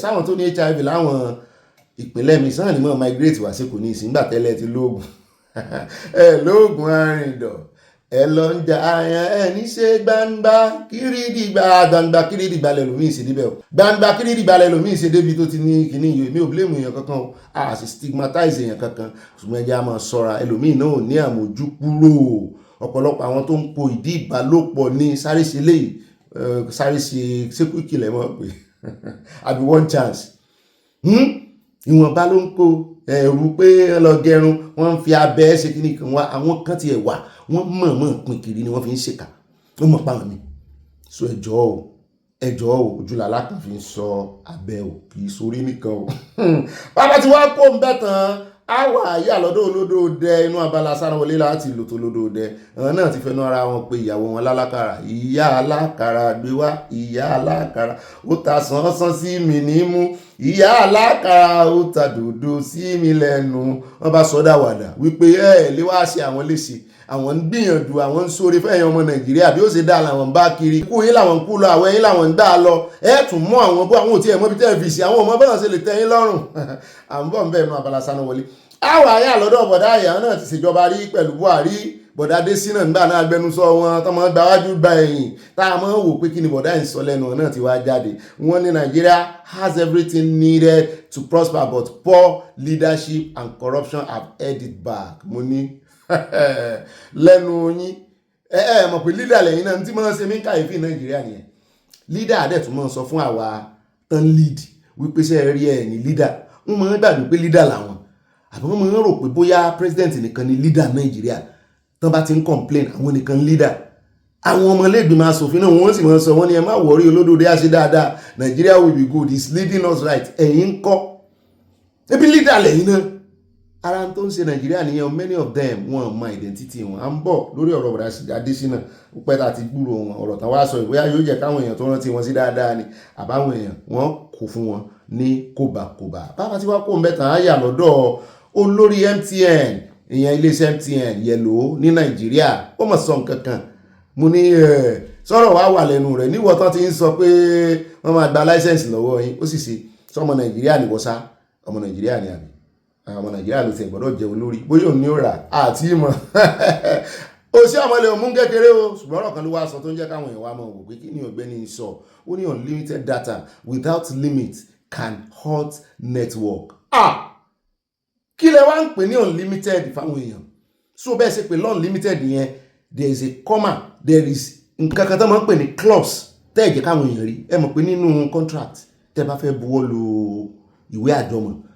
ó máa ń ní clause tó máa ń fi sí wíní báyìí ni wọ́n yìí sábà fi sí inú kí tó o bá ti lè ka contract dáadáa tó o mọ clause ká tó o mọ contract ká débi clause rè gbé fún lọ́ọ̀yà rẹ o wọ́n á kàn ra fi sí ni pé o lè terminate contract yìí o wọ́n kàn lè ra lọ fi síbi kan wípé ṣùgbọ́n upon termination o lè mọ owó rẹ̀ gbà o tó o bá ti ṣe báyìí ó kàn dàbí kéèyàn fẹ́ fi ṣẹlẹ̀ kó kàn lè dédé ilé iṣẹ́ lọ́jọ́ kan kó lóòsì mọ́ kó sì kọ̀wé kó sì resign kó sì gbalé lọ clause wà ń bẹ̀ wípé ó ṣiṣẹ́ oṣù kan sí wọ́n san ó fún wọn grace bóyá 1 month ni bóyá 2 months ni bóyá 6 months ni à ń bọ̀ ń bẹ́ ọ̀rọ̀ tó sọ àwọn èèyàn ti ń gbà bí ẹni gbàgbà ọtí o bàbá ti wá kó ń bẹ́ tán á wà yà ní ọ̀dọ̀ NNPC múrí bọ̀dá báyọ̀ náà ń bẹ ojúlarí ọ̀rẹ́ òdenu olórí wọn àtàwọn àsọmọgbé wọn àwọn sàbẹ wọn níbi tán ti ganu sí máìkì wípé ẹ má rọ àwọn pin o àwọn òrógolo só ti ẹ̀rí ọ̀gbẹ́ni Bobby ó máa ń pariwo kìíní yẹn pa àwọn òrógolo ó mọ̀ kó máa ń dùn yàn ní ọ̀rọ̀ burúkú ló ń sọ sáà wọ́n ní sẹ́ rógolo ni ebe ògo yín ni refinery ti gbà ògo yín ni Dangote ti gbà tí ń lò ń tiẹ̀ wọ́n ní rárá wọ́n lógo òrùn yàtọ̀ sí ògo òṣùpá wọ́n ní báyìí wọ́n ní Nigeria's refineries remain viable and are being fixed àwọn fix ẹ̀ lọ́wọ́ ní Gbajabiamila ń tẹ́ ẹ̀ sọ lọ́jọ́ sí wípé bí ibi tí náà ní refinery dé pẹ̀lú iṣẹ́ kíní tẹ́ ẹ ṣe ẹ tún fẹ́ fix ẹ̀ owó tó fi fix ẹ̀ lọ́jọ́ sí àmọ́ tí ì rí wọ́n mọ̀ ń pe predecessor yín kò wọ́n tí ì yọjú àmọ́ gbọ́n kankan so bó lẹ́sẹ̀ fẹ́ fix ẹ̀ ní náwó Nàìjíríà sórí rẹ̀ a sì ń yọ ọdún sí lóòótọ́ ni wọ́n ní lábẹ́ ìṣèjọba Buhari wọ́n láwọn owó kan wà tán ya pàápàá jùlọ gan tó jẹ́ wípé ní fixing gan pé epo rọ̀bì lẹ́fi sign ó sì di 2031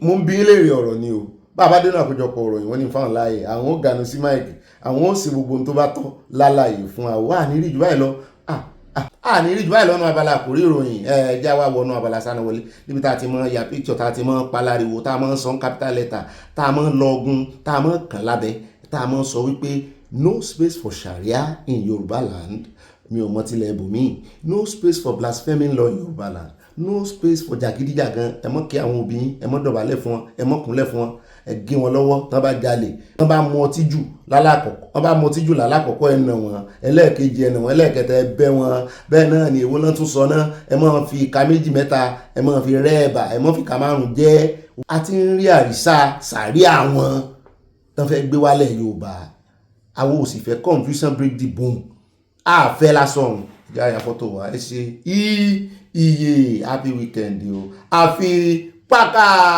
yọ́ọ̀yà kò ní yẹ́lẹ̀ alákọ̀ọ́kọ́ náà Abala Sanawole wà jáyà lọ́dọ̀ bàbá Ọbásanjọ́ ló ganu sí máìkì pé Nigeria must never experience another civil war mo ní bàbá tẹ́básà àti fẹ́ wà relevant lẹ́mọ́ ju àwọn ọ̀rọ̀ kan síta lẹ́mọ́ ju àwọn èèyàn ní ká mọ́ kó ọ̀rọ̀ wọn dànù mo nítorí bí nǹkan ṣe ń lọ ẹ̀ mo ní kí ni bàbá ń sọ kí náà rí ẹ jẹ́ àga kámẹ́rà sí wọn lójú ẹ jẹ́ àfi máìkì sí ẹ bá ń tan máìkì yẹn ká gbọ́ nǹkan fẹ́ sọ. And to say yes, condemn what happened that should not have happened, and then make sure that we do everything humanly possible to prevent reoccurrence. What are we going to have for us to be able to say never again? So people will see and say, yes, this is for us to remember. But what is unique about the Asaba massacre is that unlike other massacres and civil rights abuses of that scale in other places, much has been done about them to try and assuage the feelings of the victims, to try and apologize, to try and create a better atmosphere between one side, the terrain, and the other. What is unique about Asaba massacre is that there has been some major reluctance on the part of Nigeria as a unit. Pápápá láṣẹ lórí ọ̀rọ̀ tí ọ̀gá MTN ní Nàìjíríà ẹja sáré mú mọ́ Abala Sanawole níbi tó ti sọ wípé kò sí nǹkan kan ní gbogbo àgbáyé tí ń jẹ́ unlimited data pé náà bá fi sí orí plan pé yóò bà nẹ́tíwọ̀kì jẹ́ nẹ́tíwọ̀kì ọmọ jápọ̀ kí lẹ wá ń pè lọ unlimited data fún ẹjẹ́ àgbà àròyìn tó fẹ́ ṣe àtọ̀nà tó fẹ́ gbà yọra rẹ̀ nínú gálò tó fi ẹnu ara rẹ̀ kóra rẹ̀ sí ọmọ Nàìjíríà ti ń fojú burúkú wò láti gbà náà. First of all, I think people took snippets of a conversation, and the entirety of the conversation is available on YouTube, so there's nothing to be hidden there, and took it slightly out of context. Now, mobile wireless technology to offer data is limited by one factor, spectrum. And spectrum is a finite resource, and with that finite resource, you cannot put an excessive load of data traffic onto a mobile network without having a degradation of the quality of service for other people. So let me give you a silly example, right?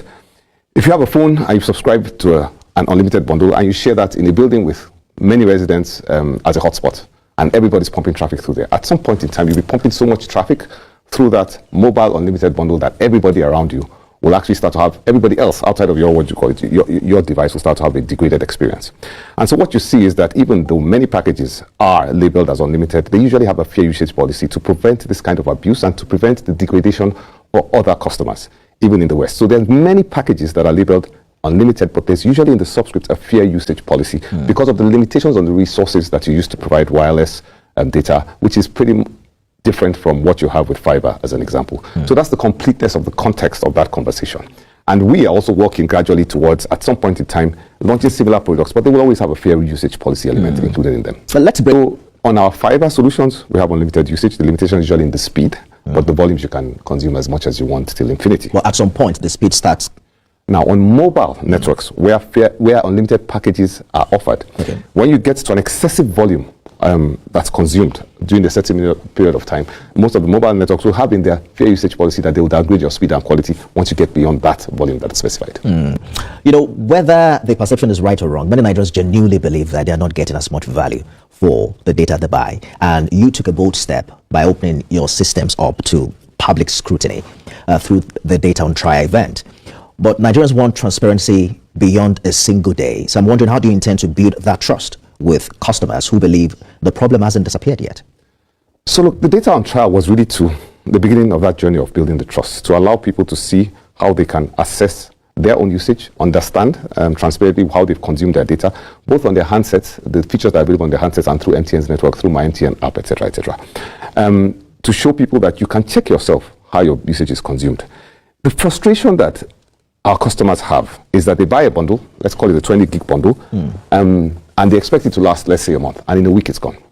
But what we've said to our customers is a significant amount, I don't want to use those words like a majority, but a significant amount of data that's consumed on your handsets is done without your realization.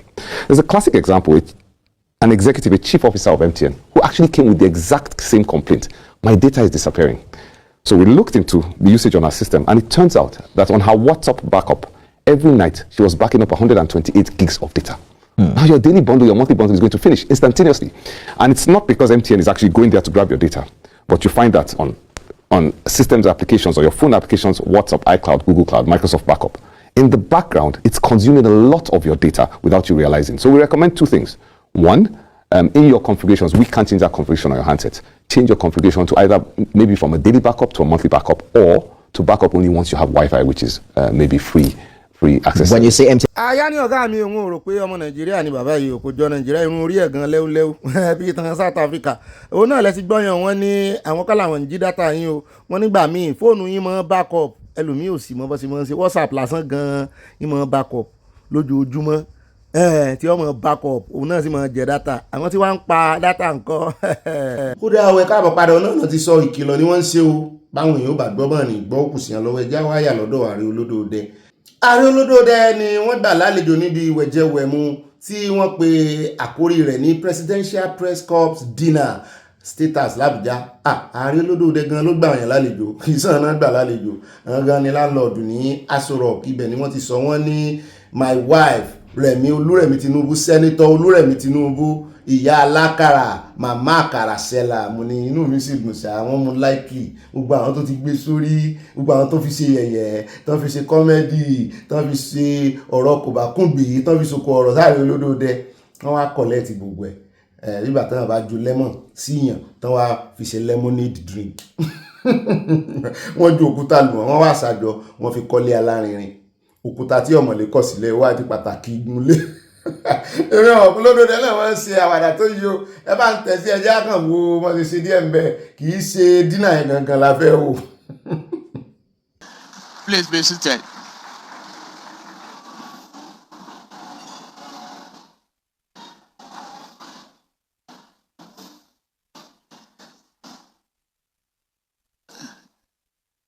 Good evening,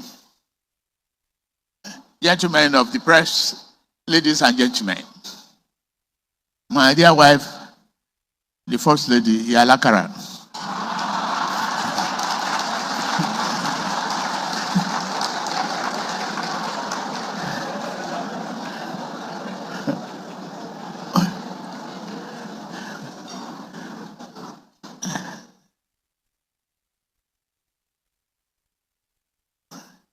I will stand on the existing protocol as already established. It gives me great joy to join you for the maiden State House press corps dinner. I am very, very honored, and please permit me to apologize on behalf of our media and communication department for not convening this event sooner than this.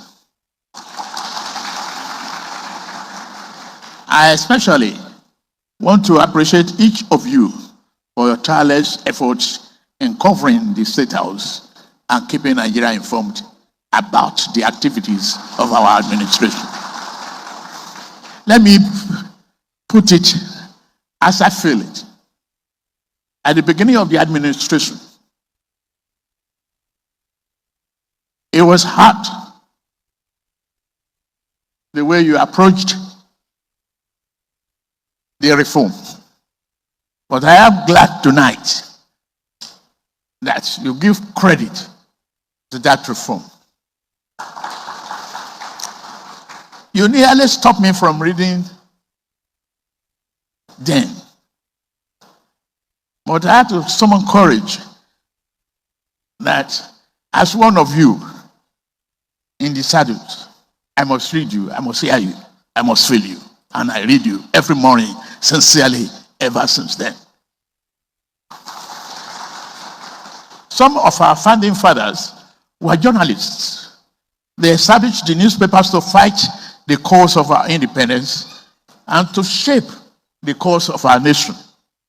Let me assure you that my administration remains committed to ensuring that you have access and the resources and freedom to your job excellently and in accordance with the Constitution. I thank you very much. ó dá àwọn náà lè ti gbọ́ yẹn o, àwọn journalist oníròyìn ni wọ́n gbà lálejò náà jọ jẹ dínà pọ̀ tó sì jẹ́ wípé wọ́n ń jẹ́ kí àwọn ọmọ Nàìjíríà mọ̀ wípé right oníròyìn nípa ká gbé ìròyìn jáde wípé àwọn ò ní fi dùn wá o, ṣùgbọ́n nǹkan kan tó wá dùn àyájù nínú àpéjọrò yìí nínú wẹ̀jẹwẹ̀mú yìí náà ni wípé wọ́n fi ń tán jẹ hàn wá, wọ́n ní ìbá ti dá àjò àkàrà náà pé ń bẹ̀. aláàjá wọ́n tí wọ́n lè jàkàrà ń bí bóun náà sì ṣe kí náà fẹ́ fi jẹ àkàrà elépo àti gàrí àbí àkàrà àtẹ̀kọ́. ààrẹ ti fi dọ̀wẹ́kẹ́ ó ti lọ ó ti tán náà nù. bàbá tún rí èèyàn kan tó ti ń pariwo ẹ̀ rí i pé ọ̀rọ̀ rẹ̀ ò ní tà mọ́. ó jẹ́ kó mẹ́jẹ́ wá sáré débàdàn ìkànnú àwọn dẹ́rẹ́bà tí ń gbèrò gáràjì ló ti wọ gàwó wọ́n mú máwọn olè tí wọ́n lọ fàdánáìsì àwọn irinṣẹ́ telecommunication wọ́n ní wọ́n mú mọ́ wọn ló wá ń ṣàlàyé wọn ló mọ̀ ga ọ̀kọ́lọ́mọ̀jẹ̀ àsìnrìn o ọ̀kọ́lọ́mọ̀jẹ̀ àsìrògbé o. Driver, I have a Serena car from Ibadan to Lagos. 8 days ago, I was in the terminal. Towards evening. 8 days ago, I was in the terminal. I was in the Wolo Terminal 2. So I was in the toilet around after 3. One of the driver of our chairman called me that there are some guys that wants to go to Lagos. So I came out. So the guy said they want to go and carry Bata battery in Lagos. I said, which area? They say Yanakaja. I said, okay. They will pay 250. They said no, they will pay 150. I said I can't go. Just to and fro. They said they are inverter repairer. They bought inverter battery that we should go and carry it. I said okay, they should pay 180. We now agree. So they paid me 50,000. I bought fuel from Ibadan. So we got to Lagos. When we got to, they were calling. When I got to Osudi, I said no, I don't want to continue with this journey anymore. So they now said they are not thief now, that we should go. They gave me 2 numbers.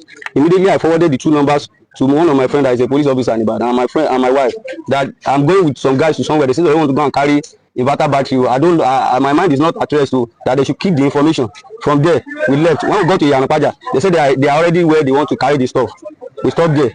When we stopped there, they come down. And then I went to eat. Before I came back, I didn't see them. At what time was that? It was around 10:30 to 11. So what time in the night? So when they came back, they said we should go. I said I can't go to anywhere anymore this night. That I don't do this kind of journey. The one in the front now open his clothes that will shoot me if I don't want to go. That was when I knew that I'm in the wrong gang. So they asked me to start the car and start moving. They took me to an area. When we got there, the one in the front didn't come down. The rest came down. They went to meet the security man there. After talking to him, they passed to the back of the car. They went down. Later, after some minutes, they came back with battery. They dropped it in the car. They now said we should go. From there, I was praying that we should see police. That I'm an innocent. I'm not a robber. I've never robbed before in my life. Okay, so we need to alert that security guard. The one in the front was having gun, and the security man was a little bit far from the car. I just saw the man that is having gun, the security man holding gun. That is a security man. They went to talk to him. From there, the rest went towards the back of the car. They want to blow battery. They put it in the car. When they put the battery in the car, from there, they say I should move. I move. You were arrested. I move. How, where were you arrested? I moved. So when we got to the junction, we were driving. So the guy, they saw a car coming from afar. They now say, I should turn. I said, I cannot turn. Yeah, I cannot turn. Before I know, I just off the ignition and the policeman now come. The five of them, they opened it. I don't know the area. They opened the car. They run away, and I was telling the police that I'm a driver from Ibadan. I'm not a thief. So people of Nigeria should please help me. So when the police came, you didn't run. I didn't run. It was the rest of the five guys that run away. So I'm not a thief. Where's your car now? Which vehicle? Yes, this is my car. The other two people, I don't know them. I was not with them. So they were not arrested with you? They were not arrested with me. I was arrested alone. Which two guys? Those two guys were... Yes. Your name? My name is Kedolale. People should help me, please. I'm 41. Okay, I want to listen to you. People should help me, please. Hold on. Hold on, I want to listen to you. So do you have your driver's license? Yes, I have my driver's license. And when the police... My driver's license is at the back of my phone. It's with the police. Hold on, sir. Hold on. So what you're saying is you don't know these two people? I don't know them. I don't know them. My wife is in Ibadan. She has the number with her. She has the number with her. And when our pastor in the church called the people, they said I was called to come and carry them to Lagos. I'm not part of them. That was what they said. Our pastor was recording all the voice. I don't know my wife number of it. You don't know anybody. Ask that Dodo, that man, that short man. He has my wife number on his phone. So you don't know anybody's number? I don't know it. You don't know anybody's number? I have my brother. I have brother's number. Àkóbá ńlá lélẹ́yìí ẹ rí wípé ìgbójú gan ló fi ń sọ̀rọ̀ ẹ̀rí wà o ó kàn jẹ́ wípé kọ́lọ́n jọ̀ kan ṣe dáadáa kan ṣẹjọ́ ìdáadáa ẹ̀rí wà wípé ara ti fú òun ló sì mọ̀ tán kọjú sóhun òun ló mọ̀ tán fi hàn òun nínú mọ́tò wípé ìbọn rèé wàá pọ̀ o imagine wọn wà rí kankan mú nú wọn wọn dì kan mú wọn kálẹ̀ mi ni o ṣùgbọ́n ẹ̀rí wà kán wá jọ kán fún un ní ààyè kó gba lọ́ọ̀yà yóò kàn ná lówó ni kán sì béèrè kán lọ gáràjì wọn ṣé lóòótọ́ ni gbogbo sítórì tó sọ yìí Ọlọ́run ṣàánú rẹ o bí ò bá lọ́wọ́ ń bẹ̀ o. ó rẹ̀ káàbọ̀ padà olórí ọ̀rọ̀ tí South Africa ìjọba Nàìjíríà láwọn ò dáwọ́ dúró àwọn òkúnnú wọn ní lónìí 271 more wọ́n ní àwọn tí evacuate wọn ń bọ̀ lọ́nà wọ́n ní wọ́n balẹ̀ gà sí Nàìjíríà àwọn làwọn ṣèlérí batch by batch àwọn ó sì mú ìlérí sí àwọn ọmọ Nàìjíríà wọ́n rán wọn létí pé bẹ́ẹ̀ ṣe ń ṣèlérí tẹ̀ǹkó wọn bẹ́ẹ̀ ṣe ń ṣèlérí bẹ́ẹ̀ ṣe ń kó wọn dé ẹjọ́ wọ́n ṣe ń balẹ̀ náà ẹ mọ̀ da omi tútù ẹ mọ̀ dà sí wọn lẹ́sẹ̀ kán lè tẹ̀lẹ̀ tútù o kó mọ̀ tó wá le kó mọ̀ dàbí from fry pan to fire wọ́n ní ìdí ìrànlọ́wọ́ o ẹ mọ̀ jàn jùlẹ̀ o.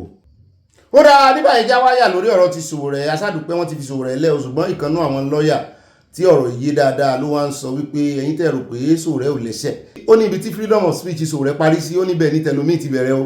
ó ní kọ́mọ́ gbàgbé pé torí pé ààrẹ olódòdó jẹ́ president pé ọmọ Nàìjíríà náà ní right freedom of speech pé tó bá sì ń criticize èèyàn ó ní bó ṣe criticize mọ́ attack personality ẹ̀ yes mọ́ attack personality ẹ̀ gangan ó lè criticize ẹ̀ gẹ́gẹ́ bí olórí rẹ̀ ó ní there is a thin line between freedom of expression and committing an offence. Sowore crossed the line. Adede pẹ̀lú sọ bẹ́ẹ̀ o. Ẹ bá ń tẹ̀sí ẹja dọ́rọ̀ lẹ́nu ẹ̀. First of all, I think Mr. Sowore got some things mixed up, basically because there's a thin line between freedom of expression and committing an offence. Mr. Sowore tweeted and called the president a criminal. I think that's a joke taken a bit too far. We may not like the occupant of the office of the president, but that office ought to be respected. He wasn't supposed to go above and beyond by calling the president a criminal. He was asked to take down that tweet, which he refused. After several occasions, the DSS decided to charge him to court. Right. ó náà lẹ́sìn gbọ́ yẹn oṣù gbọ́n Sowore sì ń tẹnu mọ́ ń ṣagídí rẹ̀ wípé láyéláyé kò sẹ́ni tó lè bóun sọ òun ò jẹ̀bi ààrẹ olódòdó bó ṣe rí gangan ló ń ṣe sọ bóun sì ń tẹnu mọ́ orúkọ tó ń pè criminal òun lẹ́rìí rẹ̀ kí ló wá ń sá fún ilé ẹjọ́ kí ló dé tóun gbáwájú gbẹ̀yìn ó lóun ò sá ilé ẹjọ́ ó ní òun rí àrísá wípé wọ́n fẹ́ fọ̀bẹ ẹ̀yìn wọ́n fẹ́ fi jẹun níṣu ó nítorí ẹ̀ ló ń ṣe sọ wípé kí adájọ́ yẹn rescue rẹ̀ ṣé wọ́n lọ́wọ́ àmọ́ sọ adájọ́ tí ó gbọ́ ẹjọ́ ó ní òun ní right ẹ̀ mo ló dá ń gbà náà ìwọ náà tètè lọ fún wọn ní orúkọ adájọ́ tó fẹ́ kàn gbọ́ ẹjọ́ rẹ̀ kán lè tètè speedy ẹ̀ ká mọ̀ wípé lóòótọ́ ni a ti ẹ̀fẹ́ kó proof ẹ̀ a fẹ́ rí ẹ̀rí pé criminal ni ẹni tó ń bá wí. ó dá ẹjá wáyà ní ọ̀dọ̀ ẹgbẹ́ APC o implosion ti bẹ̀rẹ̀ nú ẹgbẹ́ wọn o káàkiri là ń gbọ́ tó implode ó kàn ń dún boom boom boom làwọn ẹ̀ bá ń resign àwọn òsínú ẹgbẹ́ APC mọ̀ ṣùgbọ́n lélẹ́yìí àwọn ó kọ̀yìn sólódódé àwọn ó sì ṣiṣẹ́ lòdì sí Ondo láti mú arákùnrin kan ló ń fẹ́ fún lórí agbágbé wípé sẹ́ẹ̀ òun ó bá ti ẹgbẹ́ APC jẹ́ wọ́n ní wọ́n pe nǹkan kan ní revised list. Kí ni tún jẹ́ revised list? Sáwọn kan tán ti ṣe primaries fún tẹ́lẹ̀ sán kó wọn padà ní bóun ló sì fẹ́ jẹ́ ẹ bá ń tẹ̀sí ẹja gbọ́rọ̀ lẹ́nu ẹ̀. I have resigned my membership of the APC. You are not a member of the APC because of this? I cannot be associated with this idoti. So what party have you moved to now? Principle. I am not in politics because I want something. So what party are you with now? What did you say? What party have you joined now? You said you've left the APC. I am not with any party, but I am going to dedicate my time, first off, to campaign against President Tinubu, and I am going to campaign specifically in Lagos. We may not win it in 2027, but 2031, because you cannot come for my people of Ondo State. This is not just the president, it is also the chief of staff, Gbajabiamila, that is also behind all this. They are the ones. Me, I am not a politician, so I will speak it as it is. All right, I will come back to you. Mr. Aludari, please hold on. Off your mic moments in 2020. It is all connected. You told people to come out and vote for you. They voted for you. You won, and then somebody in Abuja, or Amukumoka is now trying to say that the people that you have told to come out are not, their voices don't count. This is what we call. Sorry, Mr. Aludari, you mentioned two names. You mentioned two names. Are you inferring that this individuals? You mentioned the APC chairman. I believe that's who you are referring to, Mr. Yilwata. Yes, and also the spokesperson of the party, Mr. Felix Morka. Are you saying they are the ones behind this problem? They are members of the National Assembly. They tried to, rig the election in Ondo State twice. The first time, they disqualified candidates. So, like in my own local government, the person that got 12,011 votes was said to have been disqualified, even though that person has cleared his clearance document with him. And then the incumbent, who was the son of the former governor, the first governor in Fourth Republic, Adifarati, was said to have been the one who won, even though he only got 1,895. The one that is even funny is the one of Ose. Ose, they disqualified a man that got 9,000 votes in favor of a man that got 7,000 votes. That man, because they were not satisfied with the person that won as a result of their disqualification, they now still changed that man. In Ondo West and East, the incumbent won. Then they brought in a guy. That guy, I would have to confess, was my junior in secondary school. So I'm in secondary school, in medical school. So I know him. I have an interest in his well-being and in him being, the candidate. Because I am actually supposed to be a part of it. We contributed for him. But this is not about my interest. This is about the voice of the people. That is why it is it is the disregard that will make a bushman come to the city naked. And that is what, people like BTO and Co that are causing this in Abuja. This is what they are doing. They are disrespecting the people. They are disrespecting the land. They are disrespecting the soil. They are disrespecting the Yoruba heritage. How can one man from Plateau be telling Yoruba people who to be their leader? And you think we are going to take it? This is Ondo State. I mean, this is a very grave allegation. You are accusing the APC chairman. You are accusing the APC chairman of rigging the primary elections in Ondo State. Yes. I'll come back to you, please. Rántí ẹ̀bí ṣe wọ́n fẹ́ fún rèé gbogbo ìgbà tí ó ń ṣe campaign fáre olódòdè lórí àgbàgbé mi tí ẹ̀rọ pé politician ni ó yàrí pátápátá ni o Ondo sí làgídí lóhun ó ṣiṣẹ́ lòdì sí ààrẹ olódòdè ni o ó ní wọ́n ń fi ojú àwọn gbólẹ̀ wọ́n yan àwọn jẹ àwọn tán àjọ jẹ́ inú ẹgbẹ́ kan náà ó yàrí pátápátá báyìí. Ó dáa ní báyìí eléyìí tá a fi káàdì abala ti Sanawole ilé ẹjẹ́ sáré yà lọ́dọ̀ arákùnrin kan tó jẹ́ olórí àwọn bandit ní Katsina Audu Lanki ló kọ rẹ̀. Wọ́n ní ń dáràn bọ̀ wọ́n lọ́rùn wọ́n sì ti tọwọ́ bọ ìwé àlàáfíà àjọmọ́ wọn náà ni wípé àwọn ò ní da àwọn ará abẹ̀yẹn láàmú mọ́ ṣùgbọ́n lẹ́yìn ọ̀rẹ́yìn wọ́n dáná yára wọn ó pa fìjìláńtẹ́ 15 ló fẹ̀mí wọn ṣòfò wá lòun fẹ́ sọ ìdí tóun ṣe pa wọ́n èèyàn làwọn náà àwọn iṣẹ́ ẹranko ẹ̀kan ń fojú ẹranko wà wọ́n ní ẹwà gbọ̀ntàn ṣe fáwọn tọwọ́ bọ ìwé àlàáfíà ojú rẹ̀ náà lẹ̀ ń wò yá ti mú wá ríta kan rárá mú wá ní péréte yóò ti tọ́sẹ̀ méjì nìsín ṣùgbọ́n ẹ̀kúnrẹ́rẹ́ rẹ̀ ti wá dé báyìí o gbogbo ohun tó sọ níbí láàmú ṣe òdùfọ́ rẹ̀ ń Yorùbá ó ní tó bá jẹ́ iná lẹ wà ní irúpò tóun wà ẹ ṣe ju tí òun ṣe lọ wípé ẹ wá gbọ́ làbárẹ̀ ìdí tí fi dáná yá àwọn fìjìláńtẹ́ tán sì pa 15 nínú wọn ó ní inú ilé òun lòun wà wípé ṣe bí Yorùbá ló sọ wípé kò sọ bẹ́ẹ̀ àyà ẹnu rẹ̀ dùn pé èèyàn ìgbélé ẹni kó fọrùn kọ wípé òun ráwọn ọmọ òun níṣẹ́ ni làwọn fìjìláńtẹ́ bá dènà dè wọ́n lọ́nà wípé bó ló ṣe wá jẹ́ náà bá pè wọ́n kan nú wọn náà fi fóònù pé òun ló ń bá wọn sọ̀rọ̀ ibi tóun ti ń bá wọn sọ̀rọ̀ lọ́wọ́ nìkan náà àwọn fìjìláńtẹ́ ló ti já fóònù gbà ló ń bá pé òun ṣáà ń gbọ́ ariwo ní background wípé ṣé ìṣe wípé wọ́n ń dáná yá àwọn ọmọ yìí bọ́n ti jọ fẹnu kò hàn ti ní kò ní í sí wàhálà mọ́ kí ló wá dé tán dá wọn dúró ń lò yá òun pé nọ́mbà ò bá lọ mọ́ wọ́n ti pa fóònù yẹn ò wà reachable mọ́ ó ní ló ń bá dàbí ọgbọ́n ló ń bá ṣèṣirò pàápàá lórí òun ló ń bá pawó kan pọ̀ méjì wípé ó yà ẹ̀yin bọ́ìsì ẹ wá tẹ̀lé òun rebì kan o wọ́n ti fi ìwé pe àwọn invitation ọ̀ràn náà fi ránṣẹ́ sáwọn yìí o àwọn tí àwọn jọ tọwọ́ bọ̀wé àlàáfíà wọ́n ti lé ambush fún àwọn ọmọ àwọn òun náà bá kóra àwọn lẹ́yìn lórí katakùkù ìgbà táwọn dé junction ibìkan náà bá ń gbọ́ tí àwọn ọmọ àwọn bọ́ìsì òun dún bíi mẹ́ẹ̀ tán so mọ́lẹ̀ káàn tó ṣẹ́jú pẹ́rẹ́ náà fìjìláńtì àwọn ọlọ́dẹ ìbílẹ̀ wọ́n ti dáná yá wọn náà bá bẹ̀rẹ̀ sí yìnbọn ó ní mẹ́ta náà pa nínú àwọn bọ́ìsì tó tẹ̀lé àwọn bọ́n sì dira tó ó lọ́lọ́run ló yọ òun náà ọlọ́run ló ní òun wà lójúfò ó nílò náà bá yọ ọ̀bọ̀n jáde ìbọn tòun sì le ju tiyan lọ ló ń bá bẹ̀rẹ̀ sí rọ̀jò ọ̀bọ̀n lẹ̀ ló bá ń dún wàràwàrà ó ló sàpà mọ́ìdínlógún nù wọn pé òun sì fẹ́ pààyàn sí i kí ló lè tẹ̀ ń sá lọ àwọn yòókù fọ́n dàgbé wọn bẹ́sẹ̀ wọn sọ̀rọ̀ wọn júbà ìwòrò ó ní kẹ́yìn náà wàá wò ó ṣé àwọn làwọn ṣẹ̀ àbí àwọn fìjìláńtì ni òun mú lè ríṣẹ́ ó ní ẹ jókòó kẹrù dáadáa bóun bá mẹ́nu lọ́rọ̀ ẹ̀ ní kòǹbí o ó ní àwọn ìjọba gangan ìjọba ìpínlẹ̀ ti Katsina ó náà gangan náà ń ṣe yan bí ọ̀ka ó ní gbogbo nǹkan àjọ fẹnu kò sí pé ọ̀rẹ́ mi bójú bá yọjú o kóhùn mọ́yẹ o ifá bó o bá jowó gbé mọ́jọ òun gbé o ó ní ṣùgbọ́n àná dalẹ̀ àwọn ó ní nítorí ẹ̀ ó ní àwọn ò sí fún peace deal kankan mọ́ kò sí ìpè àlàáfíà kankan tẹ́lẹ̀ bọ́n sọ whatsoever wípé bẹ́ẹ̀ bá ṣe gbé wá làwọn náà ó ṣe gbé kòyìn lójú bọ́n bá gbé wá ń gbígbóná àwọn ó gbé kaná dáadáa tí ó hojú tiyan lọ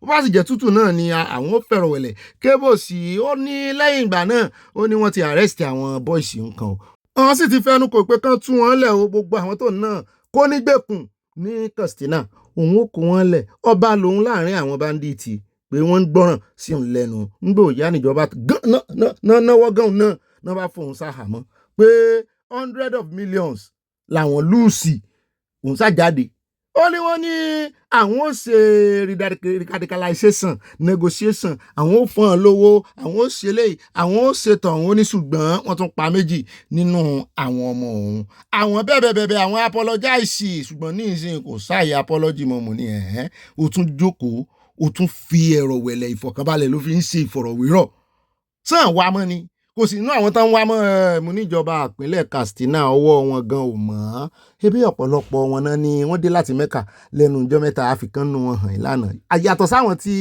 gọ́ọ̀mẹ̀ntì mú o wọ́n ní wọ́n promise pé wọ́n compensate àwọn mo ní bọ̀bọ̀ yìí mọ̀ jọra rẹ̀ lójú o ń farabalẹ̀ sọ̀rọ̀ ni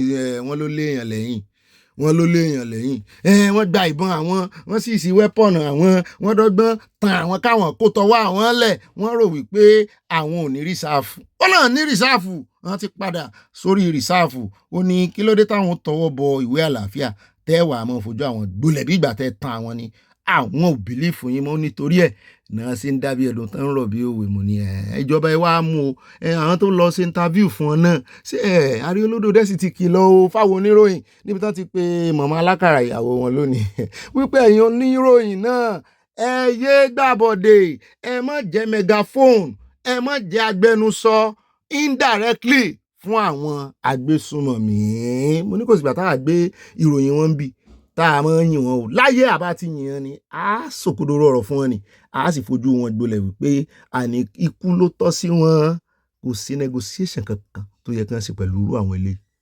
ó dá wà níbi bẹ́ẹ̀ lọ nù abala ti Sanawole ní pápápá ẹ̀jẹ̀ ń pààyà wọlé káyà wá gbé adébẹ̀nù abala yìí olólùfẹ́ wa abala comment section àròjọ mùsùlùkùn o thank God it's Friday àyà ó yá pápápá ni ó ṣe o fífa ají sí o.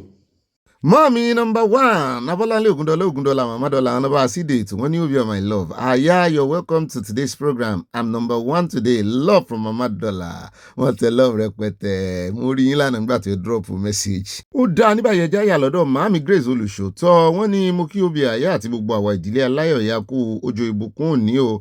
Àjàdùn ẹ̀pẹ́pẹ́pẹ́ láyé tọmọtọmọ tìdílé wa láṣẹ Ìdùmarè Yorùbá nation no going back. Yọ yẹ ìmọ̀ nǹkan ní yẹ̀lẹ̀.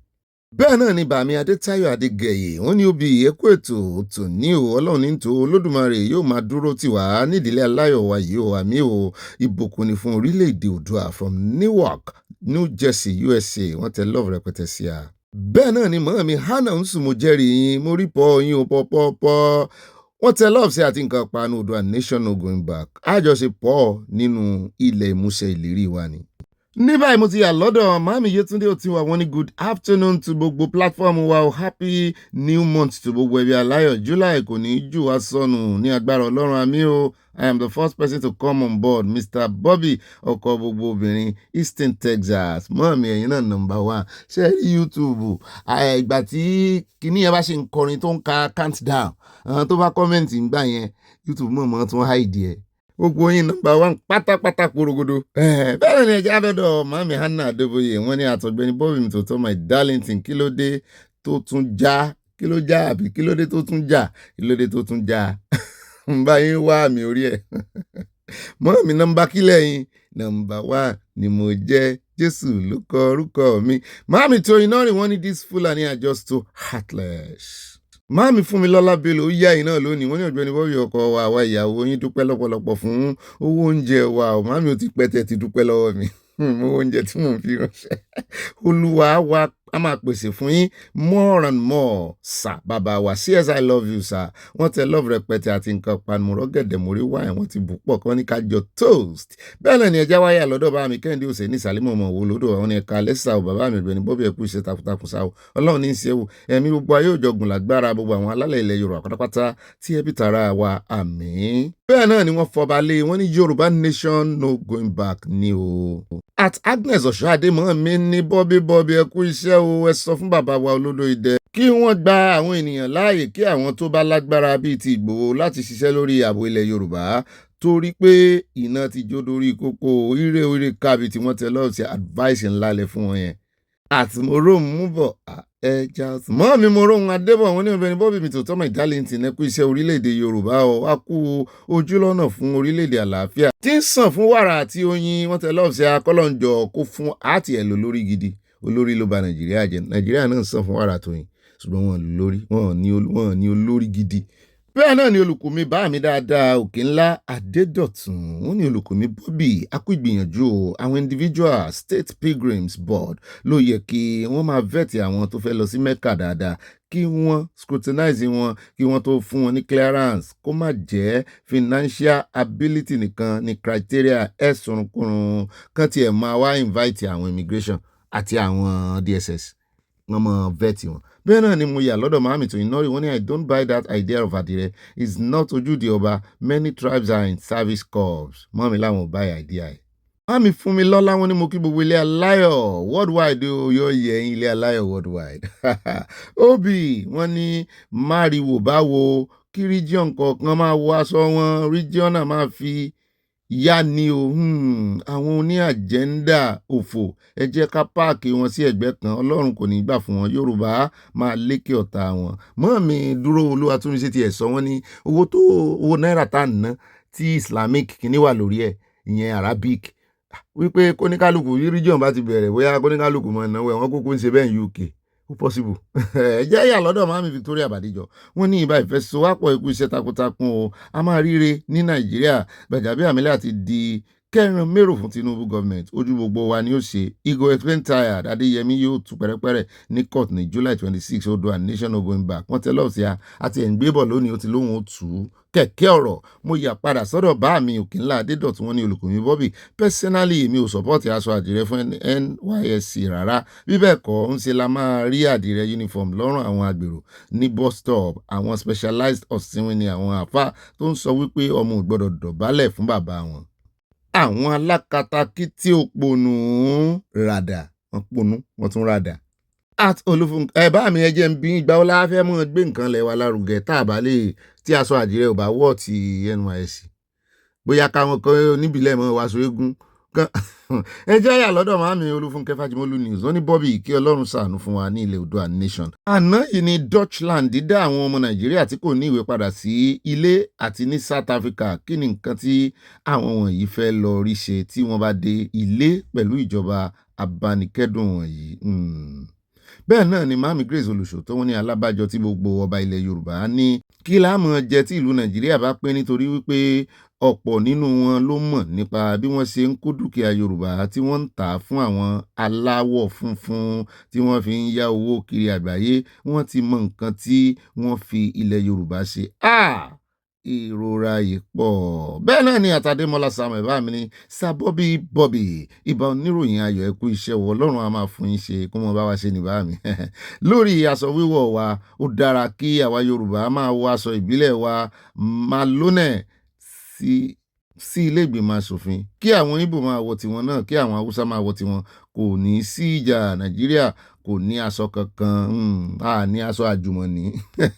Sunday Ìgbòho àbọ̀ Ọlọ́run á wà pẹ̀lú yín from Providence, Rhode Island, USA. Ayọ̀ ni o, ayọ̀ rẹpẹtẹ. Wọ́n tẹ lọ́ọ̀sì àti nǹkan panu, wọ́n bú sẹ́rìn ayọ̀.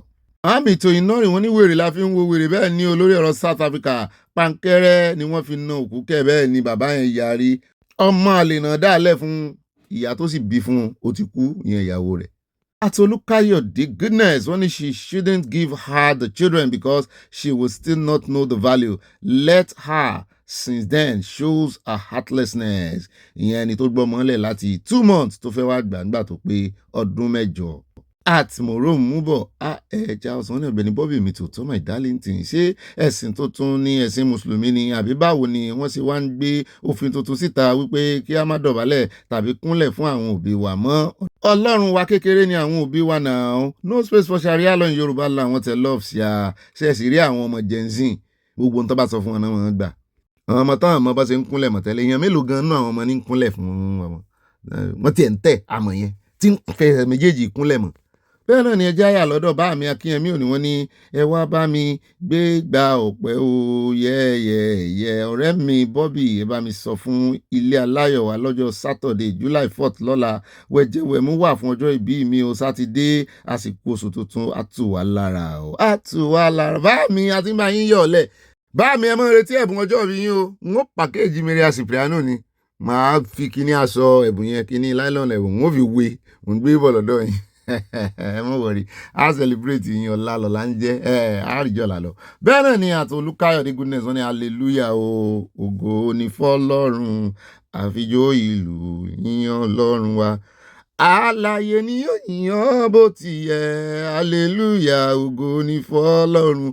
Mọ́ọ̀mí Olúfúnkẹ́ Bájímọ́ ló wọ́n ní gómìnà Katsina tó ń ṣe onígbọ̀wọ́ fún àwọn ajínigbé mọ̀ wípé àwọn àgbẹ̀ ń sanwó fún báńdíìtì kí wọ́n tó ní orí ọ̀fẹ́ àti lọ mú èrè nínú oko wọn. Oṣù yìí July ló pé ọdún kan tí Ṣèyí Mákindé ní òun kó helicopter wọlé àti ìrì o.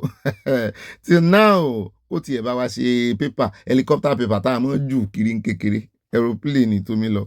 But Igboho has got 3 drones for now. Bámi Adétáyọ̀ Adégáyé wọ́n ní òbí bàbá wa ọmọ olódò dẹ́nsẹ́ bẹ́bẹ́ òmìnira Oòduà ní kíákíá ọmọ Oòduà ẹ máa yọ̀. Mami Stella Ògúnbàjò mo rí pọ̀ yín o bọ̀yìn mo kọ́kọ́ rí wọn pé n ó sì rí kọ́mẹ́ǹtì mi Oòduà nation no going back. God bless Oòduà nation wọ́n tẹ lọ́ọ̀ sí a. Mami Eunice Falaye wọ́n ní bí Olúwa ti ń bẹ tí ẹ̀mí rẹ̀ ń bẹ àwọn agbésùnmọ̀mí wọ̀nyí yóò máa kọjú ìjà sí ara wọn ni bí àwọn ará Syria ṣe kọlu ara wọn nínú 2 Kings 7 nínú Bíbélì. Alálẹ̀ ilẹ̀ Yorùbá a máa gbé wá níjà Oòduà nation no going back láti Canada.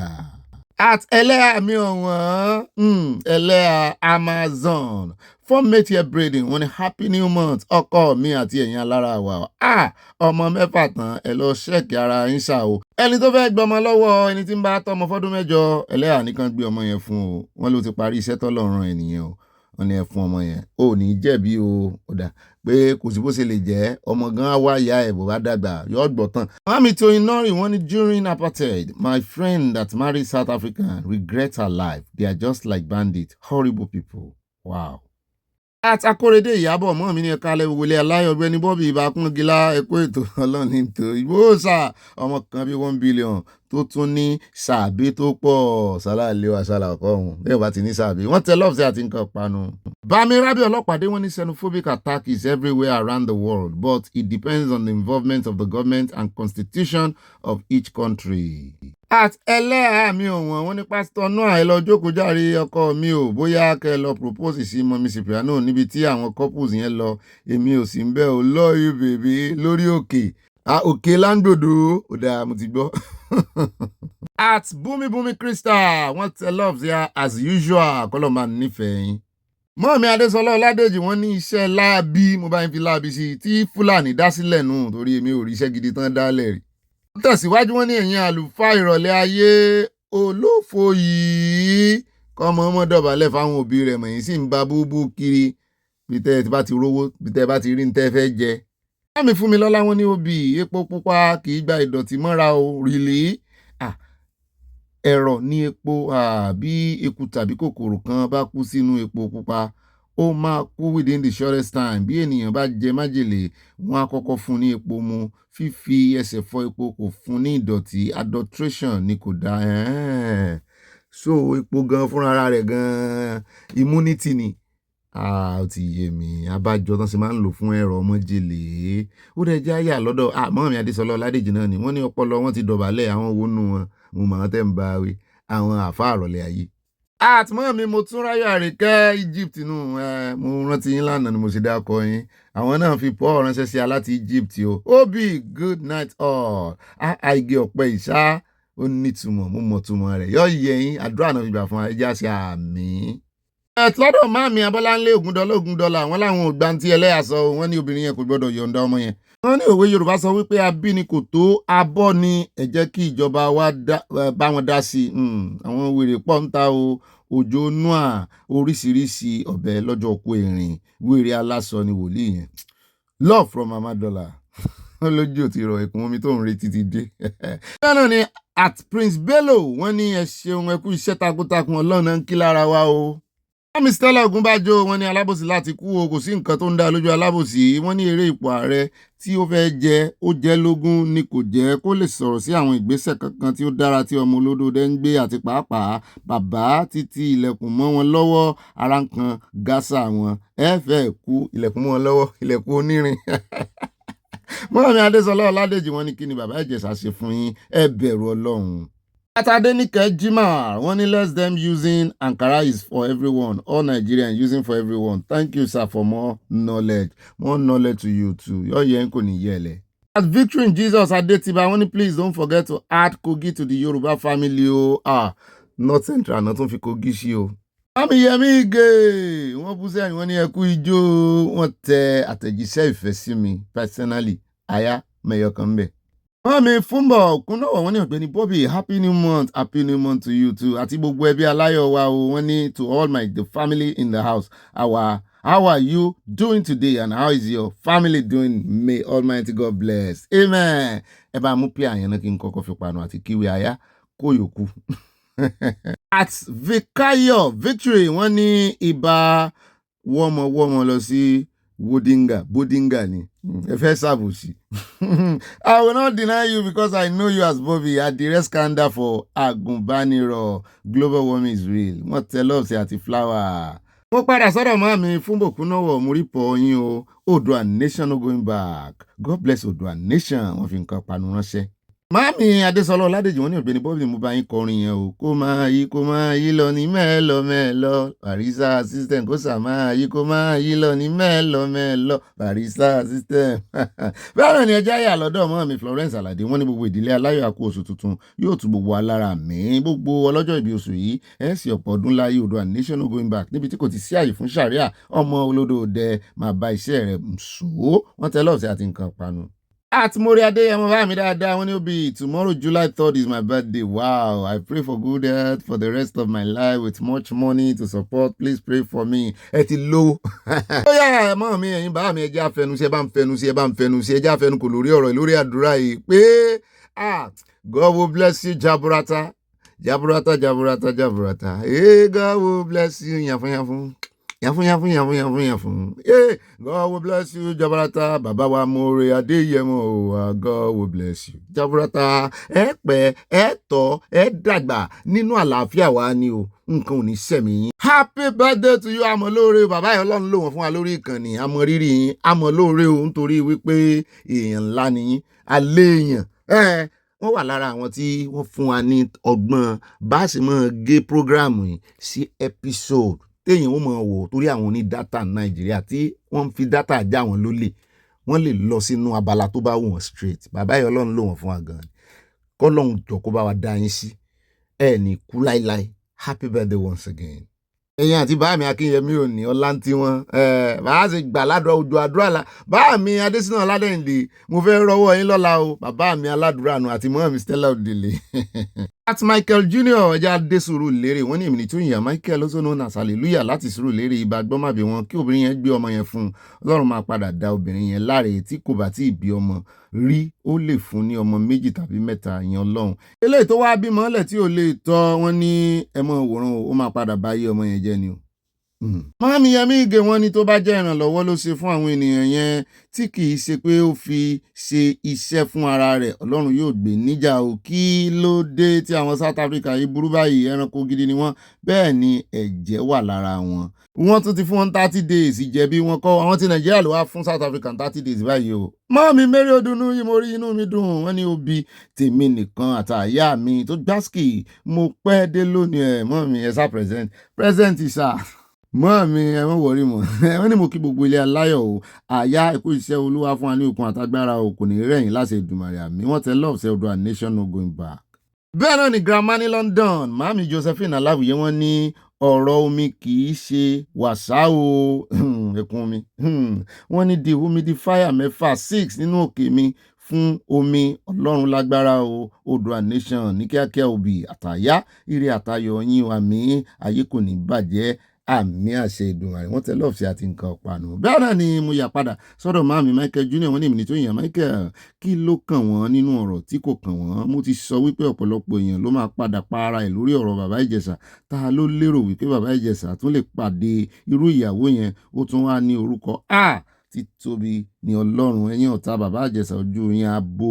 ẹ jẹ́ n sáré padà sọ́dọ̀ màámi Mary Odunu yìí wọ́n ní bọ́bì mi alálùbáríkà mọ́ mi yọ iye ẹ̀yin ṣe ẹ̀yà blessed mother wọ́n ní ẹ má láàgùn jìnnà lórí aṣọ àgùnbánirọ̀ omi òmìnira ni kí ẹ jẹ́ kí a máa mu kò sáàyè fún òfin ṣàríà ní ilẹ̀ Yorùbá omi yalé àgbàrá ṣiṣẹ́ aburú fún àwọn ará Èkó púpọ̀ o mo bá wọn kẹ́dùn púpọ̀ Olúwa gbà wá wọn tẹ love sí a. bẹ́ẹ̀ náà ni àtàdélùsí ẹ̀bùn wọ́n ní Yorùbá nation no going back no ṣàríà in Yorùbá land in our Yorùbá land kí Ọlọ́run gbà wá lọ́wọ́ àwọn ẹranko ọmọ àlè Yorùbá tí wọ́n ń sọ ìsọkúsọ sí olóyè Sunday Ìgbòho Sàwó Babádámi Ọlọ́run á tì wọ́n lẹ́yìn o àwọn tó ń bá wọn ṣiṣẹ́ náà wọ́n ní gbogbo wọn ló máa ṣe àṣeyọrí lórúkọ Jésù Kristi o ẹ kú iṣẹ́ ìlú Ọ̀gbẹ́ni Bobby o Ọlọ́run ní ṣe wà ń gbádùn ìròyìn yín gan-an ni Ọlọ́run á máa bá yín ṣe láṣẹ Èdùmàrè àmì wọ́n tẹ lọ́ọ̀sì àti nǹkan ọ̀pá mo summarize ẹni mọ́ mi ẹ mọ́ bínú. Ibà màámi mo ti ń retí yín ẹ káàbọ̀ sí dáadáa lẹ́dẹ́ wọn ní ibà no space for ìmọ̀ líle àyà ọ̀rọ̀ Adéyẹmí dàbí ọ̀rọ̀ Wike àti Fubara ní o ara ti tu Adéyẹmí kò fẹ́ mú àdéhùn ṣẹ ní Gbàjà ṣe fi ojú rẹ̀ gbólẹ̀ ṣùgbọ́n Gbàjà fẹ́ kó bára rẹ̀ nù kò possible kí Agost agency ní ọ́fíìsì ní Federal Secretariat with Federal budget Kundusi ambassador ẹ wo possibility ẹ̀ ó wà lọ́wọ́ àwọn alágbára so ìtumọ̀ ẹ̀ náà ni wípé ẹ má jẹ́ n sọ tún ẹ lórí àgbàgbé.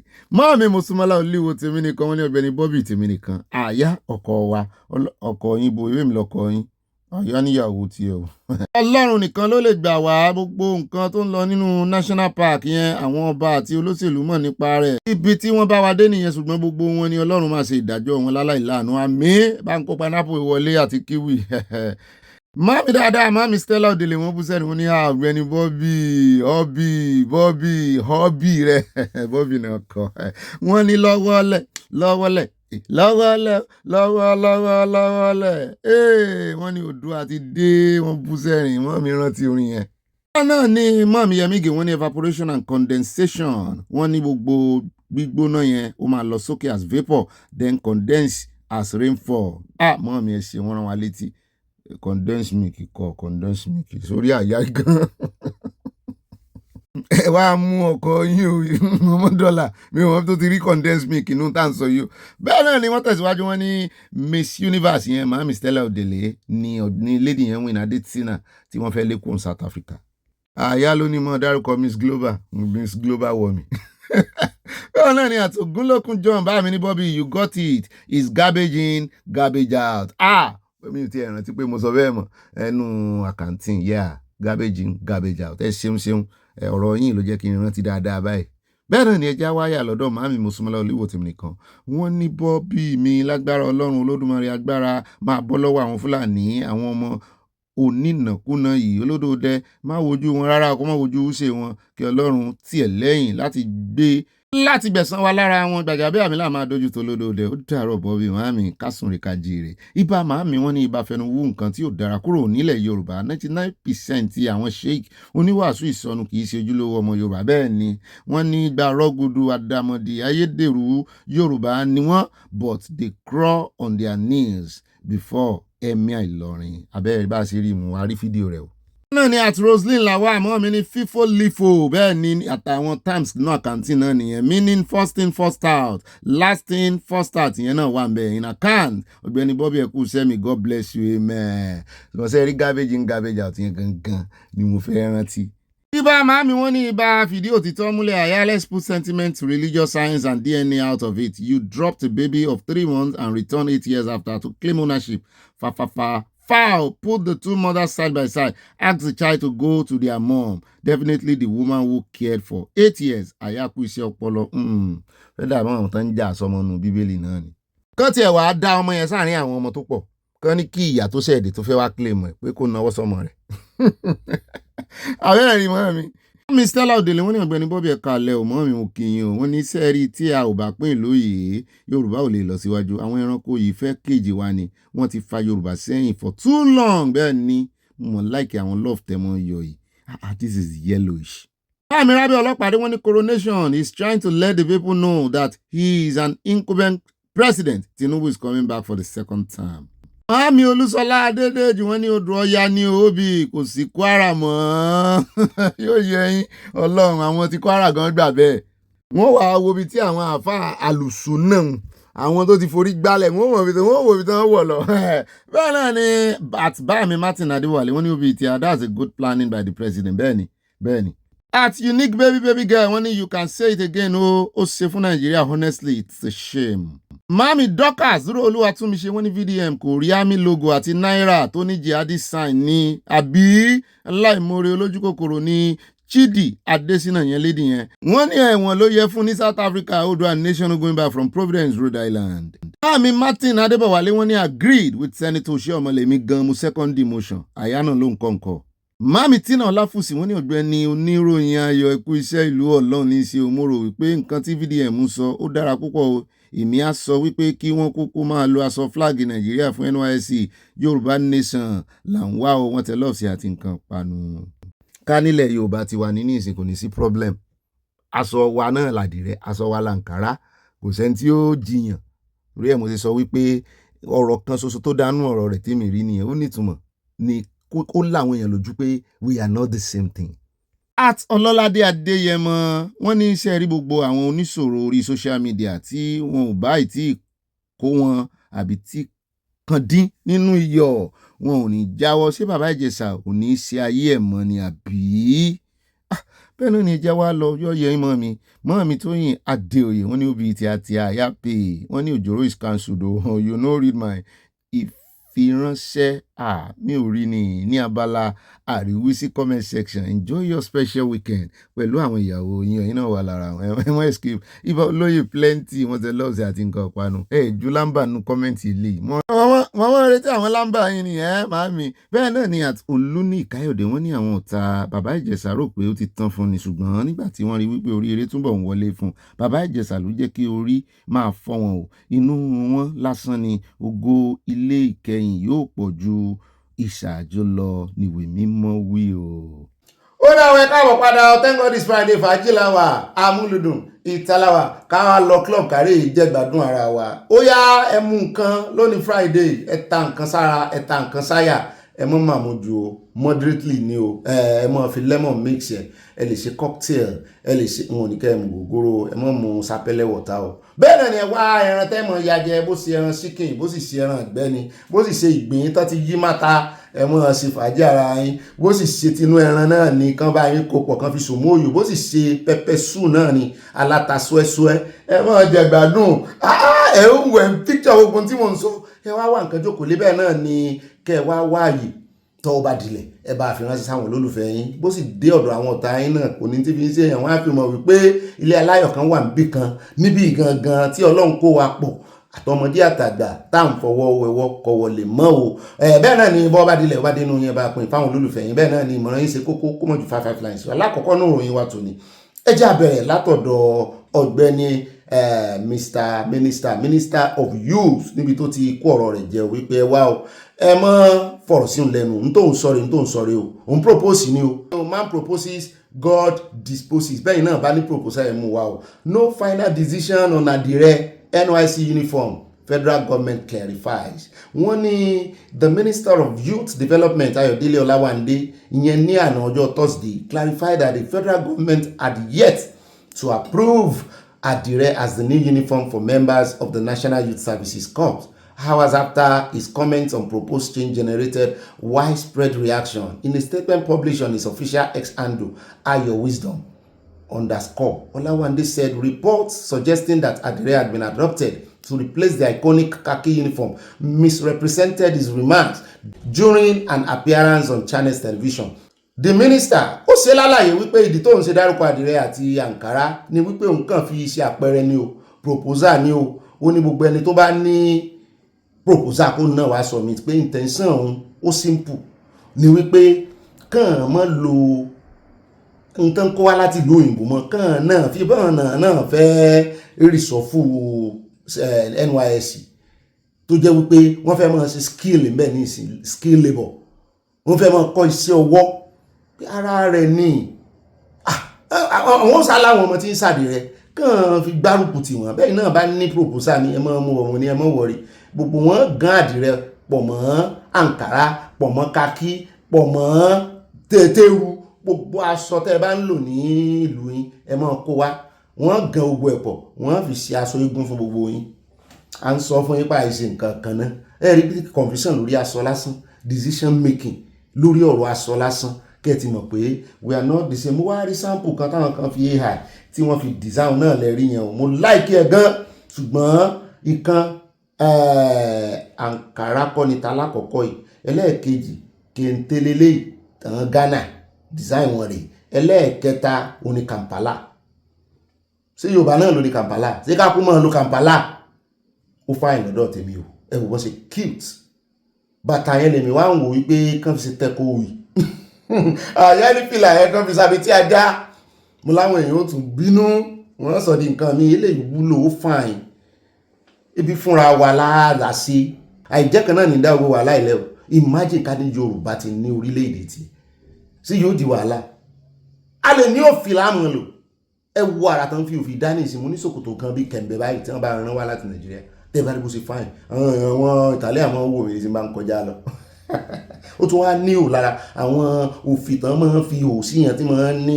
okùn ó fáìn bàjẹ́ ó wá tóbi bàgẹ̀bàgẹ̀ tá à ń sọ nìyẹn káà náà ṣe nǹkan tí a èmi ò rí tí ò dá ń bẹ̀ o mọ́ mi sì ti sọ dúró olúwa tún mi ṣe wọ́n ní kí Ọ̀gbẹ́ni VDM tó bá fẹ́ lo energy gangan tó fẹ́ sọ̀rọ̀ wọ́n ní kúrè bá wa treat kí ni Arabic ó ń wá lórí owó Nàìjíríà mo ní yóò sì dá fún yín mọ̀mọ́ mi kí l'Arabic ń wá ní owó Nàìjíríà àti ta nìyẹn o ara ẹ̀ náà ni irú kankan náà ni ẹrù dáadáa kí l'Arabic language tí ìṣe ti Nàìjíríà kankan à ń sọ̀rọ̀ aṣọ ní ìsìn ṣe bẹ́ẹ̀ yà kan ní ń lo Ankara náà ń lo aṣọ tán láwọn fẹ́ ẹ̀yà kan nù Nàìjíríà ni o recognize ẹ̀yà tán lè fọwọ́ sẹ́yìn tí ń lead lọ́wọ́lọ́wọ́ ní ìsìn nítorí pé wá jẹ́ ọmọ Yorùbá ló wà lókè torí ẹ̀ náà sì ń ṣe ẹ̀ta nù torí ẹ̀ ni as far as I'm concerned ká níbi tí ìfẹ́ wà ní wọ́n á kàn gbà wípé àṣebí tribe kan ló ń ṣe tàbí at the end of the day kan ní òkè ńlẹ̀ Haúsá o àwọn ọmọ Haúsá tó bá ti wá gbé wá sílẹ̀ Yorùbá o Ankara náà máa wọ̀ ọmọ Yorùbá tó bá gbé lọlẹ̀ Haúsá ká ní peace wà ní mo ń sọ o ọmọ Yorùbá ká ní bá gbé lọlẹ̀ Haúsá o kó náà wọ aṣọ ọmọ sí mọ́ wọ o ọmọ Yorùbá tó bá gbé lọ ilẹ̀ Ìgbò kó náà wọ́n á ti ṣe tilẹ̀ Ìgbò fún wọn tilẹ̀ ǹjẹ́ wọ́n lè ṣe tẹ̀yà mẹ́ta ní ìsìn sẹ́yà mẹ́ta ló tún wà Nàìjíríà ǹjẹ́ àwọn tí ò sí lára wa gan wọn ni tán gbàbọ̀dé wọlé fún àwọn Fúlàní sáà náà ní ẹ̀yà àtàwọn náà ẹ̀ mọ́ múra bí ìtàwọn àìṣe kankan náà that's the summary of all of this thing ẹ jẹ́ wá yà lọ́dọ̀ Adéyẹmí ẹni tán fẹ̀sùn kàn wípé ó lè dá agency tí ó exist lẹ̀ ṣùgbọ́n àwọn èèyàn wá ní ó dáa lẹ̀ só dáa nìkan dáa lẹ̀ ni bóun ni ó ṣe dáa lẹ̀ tún fún secretariat ní Àbújá níbi tí àwọn olú iléeṣẹ́ wà bẹ́ẹ̀ náà ni ó tún ní CBN Bank àti sọ púpọ̀ lórí ẹ̀ lánàá náà wá fẹ́ ganu sọ̀rọ̀ bó ti jẹ́ pé ó ń yẹ àwọn ansac bó ti jẹ́ pé ó ń yẹ àwọn ìbéèrè kan tí Ṣeun Òkínbalóyè ń jù ú lù torí ẹjọ́ ti wà nílé ẹjọ́ ṣùgbọ́n ó fi dá wa lójú wípé sẹ́ẹ̀ òun ò ní gbà kan borúkọ òun jẹ́ wọ́n fẹ́ borúkọ òun jẹ́ ni wọ́n ní eléyìí tí wọ́n náà ṣe lọ́jọ́ sí tí o rè kọ́sọ́ọ̀bù kan tó ń pè ní tó ní ìwà ambassador UN ó lóun ó sọ̀rọ̀ lé lórí ó ní wọ́n fẹ́ fi tí ìṣètò òun lọ́hùn ní ẹ bá ń tẹ̀sí ẹja gbọ́rọ̀ lẹ́nu ẹ̀. Where Chief of Staff to the President has meritoriously served for good 20 years and rose from minority leader, majority leader, and then speaker for good 4 years. I mean, he rose to be the number 4 citizen of Federal Republic of Nigeria. So the question becomes unaffordable. At what point in the process did reference to non-existent agency allegedly enter the official record? And if that are indeed present in an official documentation, what that implies about the integrity of the process that produced and approved those documents? For President Bola Ahmed Tinubu to assent his signature to a budget that includes a non-existent agency, according to his chief of staff, is an embarrassment to this hard-working government. My distinguished media practitioner, why the question persists regarding administrative process, budget lines, and institutional communication allegedly connected to this agency, if it doesn't exist? The same acclaimed non-existent agency has domiciliary, pounds, and treasury single accounts, all domiciled in Central Bank of Nigeria.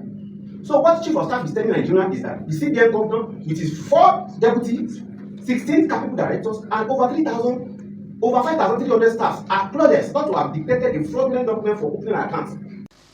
Are you able to answer to some of the allegations? We understand now that the police had sued you and there's a petition against you and the matter is now in a criminal nature, it's gone to court. Are you ready to face the law? Definitely, sir. If I'm wrong, let the court of law do that. And if I'm right, let the court of law do that. Do the right thing. You have been described as a con artist. Yeah? Okay, go ahead. You have been described as a con artist, and this is not the first time this is happening. That there was a time that you described yourself as a leader of a UN organization. Is this a habit for you? No, sir. Do you know what? Since the matter is in the court, let the court of competent jurisdiction vindicate, because I'm ready to clear my name. Let the court take its course. Since my lawyer are involved, everybody will follow us. They will monitor the whole thing. Then let the court of competent jurisdiction do the necessary. Tell us, when was this organization that you headed, you said, because they said you don't have a letter of appointment. Did you get a letter of appointment? Mr. Shield, definitely I have a letter of appointment. However, since the matter is in the court, I won't be able to say much about it. However, I'm on a medication. I'm a bit down, I'm sick, so I'm trying to take care of myself. When you say that you are ready to face, and apologies for your ill health, I pray that you get back on your feet, how you got an office in the Federal Secretariat? SGF denies you, the federal government denies you. Have you personally met Mr. Gbajabiamila physically before? Yes, sir. All those ones will be sorted out in the court. I won't want to say much about it. Who was funding the salaries of your you have about 300 staff. Was this coming from the federal government? Mr. Shield, the truth will be unraveled at the court of law. But give us an understanding. That organization that you are talking about, the Presidential Foreign Intervention Promotion Council, I understand that you are the very first Director General of that organization, set up in 2024. Is that right? Yes, sir. Who exactly addressed your letter? Was your letter addressed from the SGS office or the office of the president? Mr. Shield, I don't want to talk much about it. Since the matter is in court, in fact, I'm restricted not to talk since the matter is in the court. So let's just get to the court. Okay. Ó sáfẹ́ sọ̀rọ̀ kí ló wá sórí ẹ̀rọ agbágbé kí ló wá ṣe ṣùgbọ́n àwọn èèyàn ń jọba ẹni pẹ́yìn rẹ̀ náà wà o wọ́n ní kò kàn lè dà sàdédé ṣe ń tó ṣe yìí. The budget office included his budget line by line into the national budget, presented it to the federal government for FERC approval. It was approved at the FERC level and it was taken to the House of Representatives and the House of the Senate.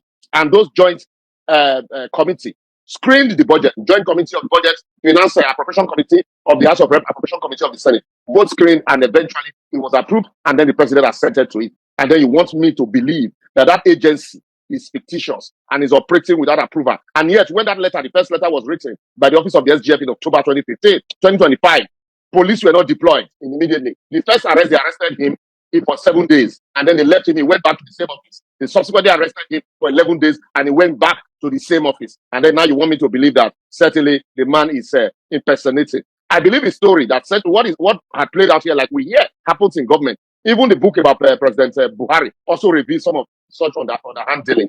That the appropriation, the take-off grant for the office was properly not shared. What is happening here is that sharing formula, as agreed previously, did not actually, materialize. And so they decided to throw the man under the bus. And I would not blame the man for fighting back, because you don't just sit down and destroy a man's reputation because, sharing formula, you didn't agree on sharing formula. The story by the federal government falls flat on its face, legally speaking. And that's why, if Nigerians do not follow this story through, certainly they would somehow just fizzle away. And another thing I must say here, the chief of staff to the president must also step aside so that a thorough investigation can be conducted into this allegation, because there are devices, there are telephones. Let the telephones of all of those involved be scrutinized forensically so that we'll be able to get to the root of this matter. You can't sit there in the office. The chief of staff to the president is seated in his office and the man had mentioned his name, and then you still expect him to act as a judge in his own matter. Certainly the man won't get justice. All right. Liberals, beyond the prosecution, I mean, we've seen the police, charge him to court. That hearing is coming up on the 27th of July. Specifically, what do you expect? Because, I mean, he seems to be somebody that's very bold, and he looks like he's going to defend himself in court. You see, Femi Falana is somebody I know and I respect. I do not think that Femi Falana will be taken on this matter if he had not conducted preliminary investigation and hearing on the matter. As a space-saving measure, that is why the police is hurriedly charging.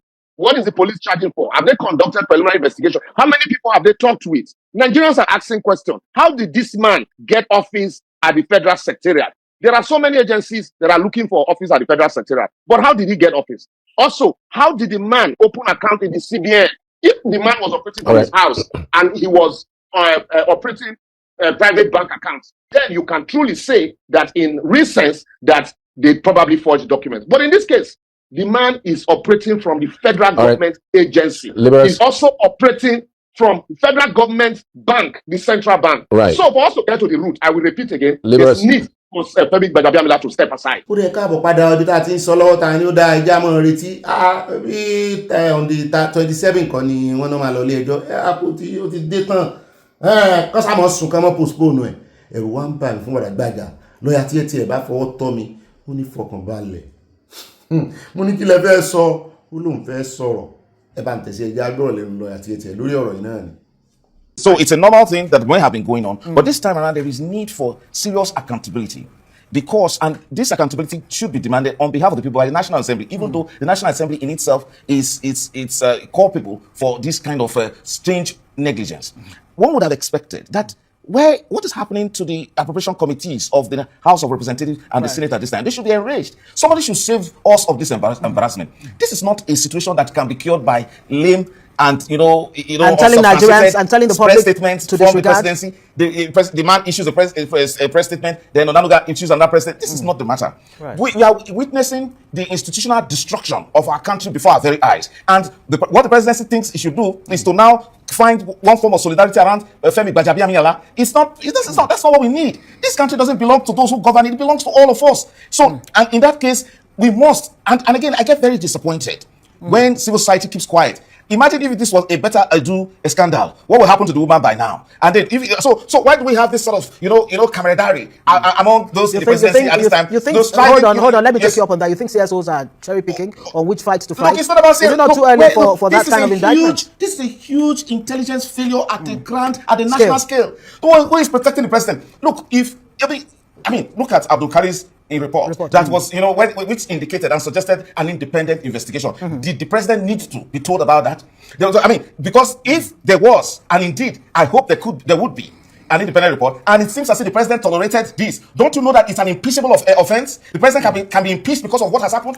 But is there a strong possibility that the president may not have known that this is going on around him? Complicity, that it would be against the president if we didn't have a compromising National Assembly that does in quote relationship with the executive, is to simply query the president, because the embarrassment is too much. How did your intelligence network fail that much? How did your public service arrangement fail to this extent? all of these men, chief of staff, SGF, CBN governor, all of them fail. I mean, at the same time, even your national security agencies fail, DSS, NSA fail at the same time, and then you want Nigerians to believe that one man should now be used as a scapegoat. He should be arrested and tried. These guys, what do they think that we are? I mean, ẹ wo wọ́n ní tán bá fẹ́ ọ̀rọ̀ ìlójú ọ̀rọ̀ yìí máa lẹ́yìn ju bá a ṣe lérò lọ, kì í ṣe orí kan nìkan ni ó jẹgba rẹ̀, wọ́n láwọn tó máa jẹgba rẹ̀ pọ̀, wọ́n ní wọ́n á fẹ́ fọwọ́ bò ó, ṣùgbọ́n ó ṣeé ṣe kórí méjì jẹgba rẹ̀ tán bá ti rí i pé ó fẹ́ ṣe àkóbá fún gbogbo nẹ́tíwọ̀kì àwọn bó o ló ṣe jẹ́ tó bá ti escape ààrẹ olódòdẹ ẹni tó jẹ́ accountant general nǹkan wọ́n study budget ni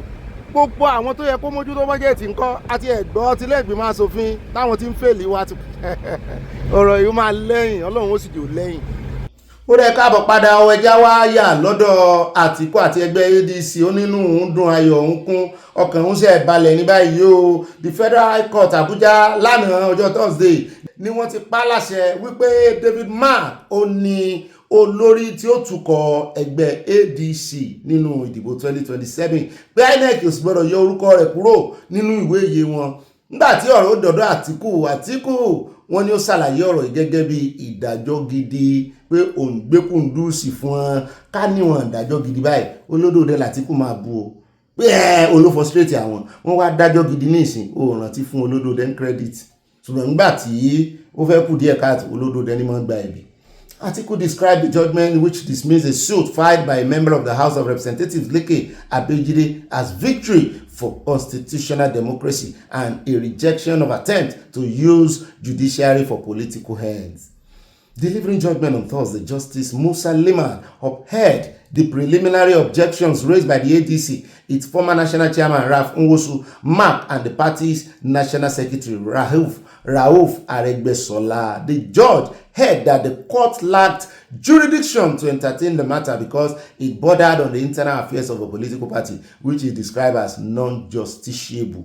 Pé rògbòdìyàn nú ẹgbẹ́ ni òfin sì ti sọ wípé pátì náà ló lè sì kíni ló lè yanjú ẹ̀ pẹ̀lú ìfọwọ́sowọ́pọ̀ INEC tó jẹ́ regulatory body ẹ mọ́ gbé wá bá wọn kò kan àwọn ẹ̀fẹ̀ àwọn ẹlẹ́ni ilẹ̀. Justice Liman also ruled that Abejide lacked the legal standing to institute the suit pé òun gan ẹ̀rọ tí Abejide tóun àti Gbajabiamila ní destroy them, don't leave the party. Ó pàpà fi party ilẹ̀ bó tẹ̀ jẹ́ pó padà wàá ṣàròyé wípé nǹkan míì kọ́ nìyẹn ọ̀rọ̀ ń kun Gbajabiamila lẹ́nu ọjọ́ mẹ́ta yìí ó ń kún òyìnbó bí oyin. Wọ́n ní òun náà láàkì jurisprudence pé gbogbo èèyàn bá tẹ̀ wá ń pè èèyàn lẹ́jọ́ nú ẹgbẹ́ ADC wọ́n ní kì í sóhun ó tiẹ̀ tún ti wá fi bẹ̀ẹ́lẹ̀. He further held that the lawmaker did not exhaust the party's internal dispute resolution mechanism before approaching the court pé ó yẹ kó kọ́kọ́ pé kó wá fi hàn àwọn ìgbésẹ̀ tó gbé láti dóòlà gbogbo ohun tó ṣẹlẹ̀ gbogbo hílà ìlú kó tó wá sáwá sílé ẹjọ́ bí tá a ti ń sọ náà nìkan náà àwọn tó lóye lórí ọ̀rọ̀ ìtìpè wá wípé ẹjẹ́ kò ń sọ sí wípé the court affirmed David Mark led ADC leadership should be celebrated by those who believe in democracy. Ọ̀pánáchì ló kọ rẹ̀ bá ń tẹ̀sí. It is an important judgment because the court made a very profound statement and gave positive order targeted at INEC. Profound in that no court, in the course of this legal tussle, no court has pronounced on the legitimacy, on the validity of the emergence of the Senator David Marks-led National Working Committee. But today we have the opportunity that the Federal High Court made a far-reaching pronouncement that Senator David Mark and his team validly emerged as the national leadership of ADC. And that's a very important point, isn't it? Yes, yeah, very fundamental. And the court made a positive order directing INEC to accord them due recognition and relate with them in their capacity as a legitimate leadership of ADC. This pronouncement is profound and it's something that is good and should be celebrated by everybody who has the spirit of democracy. It doesn't matter which part of the political divide you're in. So long as you have the spirit of democracy in you and you are not autocratic and spirit of a contrary spirit in you, you should celebrate it. Ó rẹ káàbọ̀ padà ẹja wáyà ní ọ̀dọ̀ àjọ EFCC ilé ẹjọ́ bí wọ́n ṣe convict Ogbeni former minister power àwọn ni ó ti forfeit gbogbo multi-billion naira asset mo fẹ́ ní million tẹ́lẹ̀ ní billion ẹrántí rẹ̀ tó kówó wa jẹ tó tún fẹ́ padà wá ṣe òṣèlú owó tó kó jẹ ló tún fẹ́ fi ṣòṣèlú ó fi wá sínú darkness àwọn èèyàn já wèrè gan o màmá ló kọ rẹ̀ wọ́n ní onílé kan Maitama wọ́n náà gbẹ́sẹ̀ lé George Oke's interim forfeiture of 4 others. Key fact, Mahama found guilty of siphoning 22 billion naira power contract cash. Màmá kéèyàn sì lè jí owó ìjọba kó o sì gbé cash kó o sì mọ withdraw kó o sì gbé cash kó o sì jí. Ẹ lọ wo àjálé ibi tẹ́ ẹ gbẹ́sẹ̀ lé iná ẹ bòwó ń bẹ̀. Mama sentenced to 75 years in jail on May 7. Ẹja dúpẹ́ lọ́wọ́ olódò dẹ̀ 75 years. Mo lọ́mọ ọdún mélòó ni ibẹ̀ ni ó kù sí. Kí a fi ojú sàárì rẹ̀ hàn o. Ó ti ṣọ́ọ̀dì ibẹ̀ ni ó kù sí. 75 years náà fún ní May 7.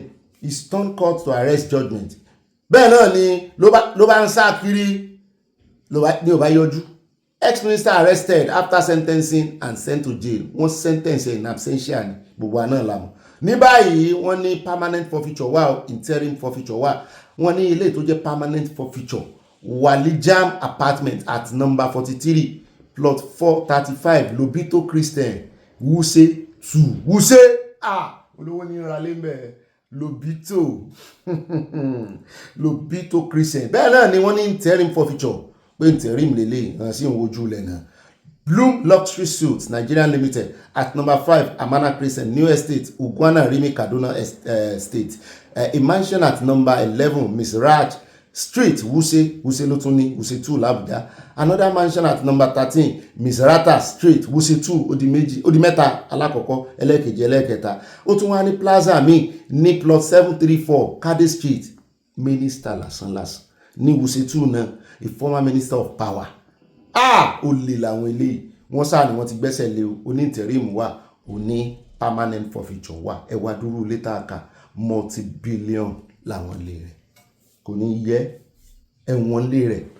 Gbogbo owó tó wá jínísì tó fi kọ́lé alárinrin tó ti rò pé bẹ́ẹ̀ lòun ó rí tàyàsì tó wọ́n ti máa jẹ tọ̀tọ̀ tó wọ́n máa gbá àwọn olóṣó wọlé wọ́n máa gbóbìnrin wọ́n máa ṣe bó ṣe wo òun ó tún padà tó wá fojú yín gbolẹ̀ wá fi yín sí yẹ̀yẹ́ òun fẹ́ ṣe sẹ́nétọ̀.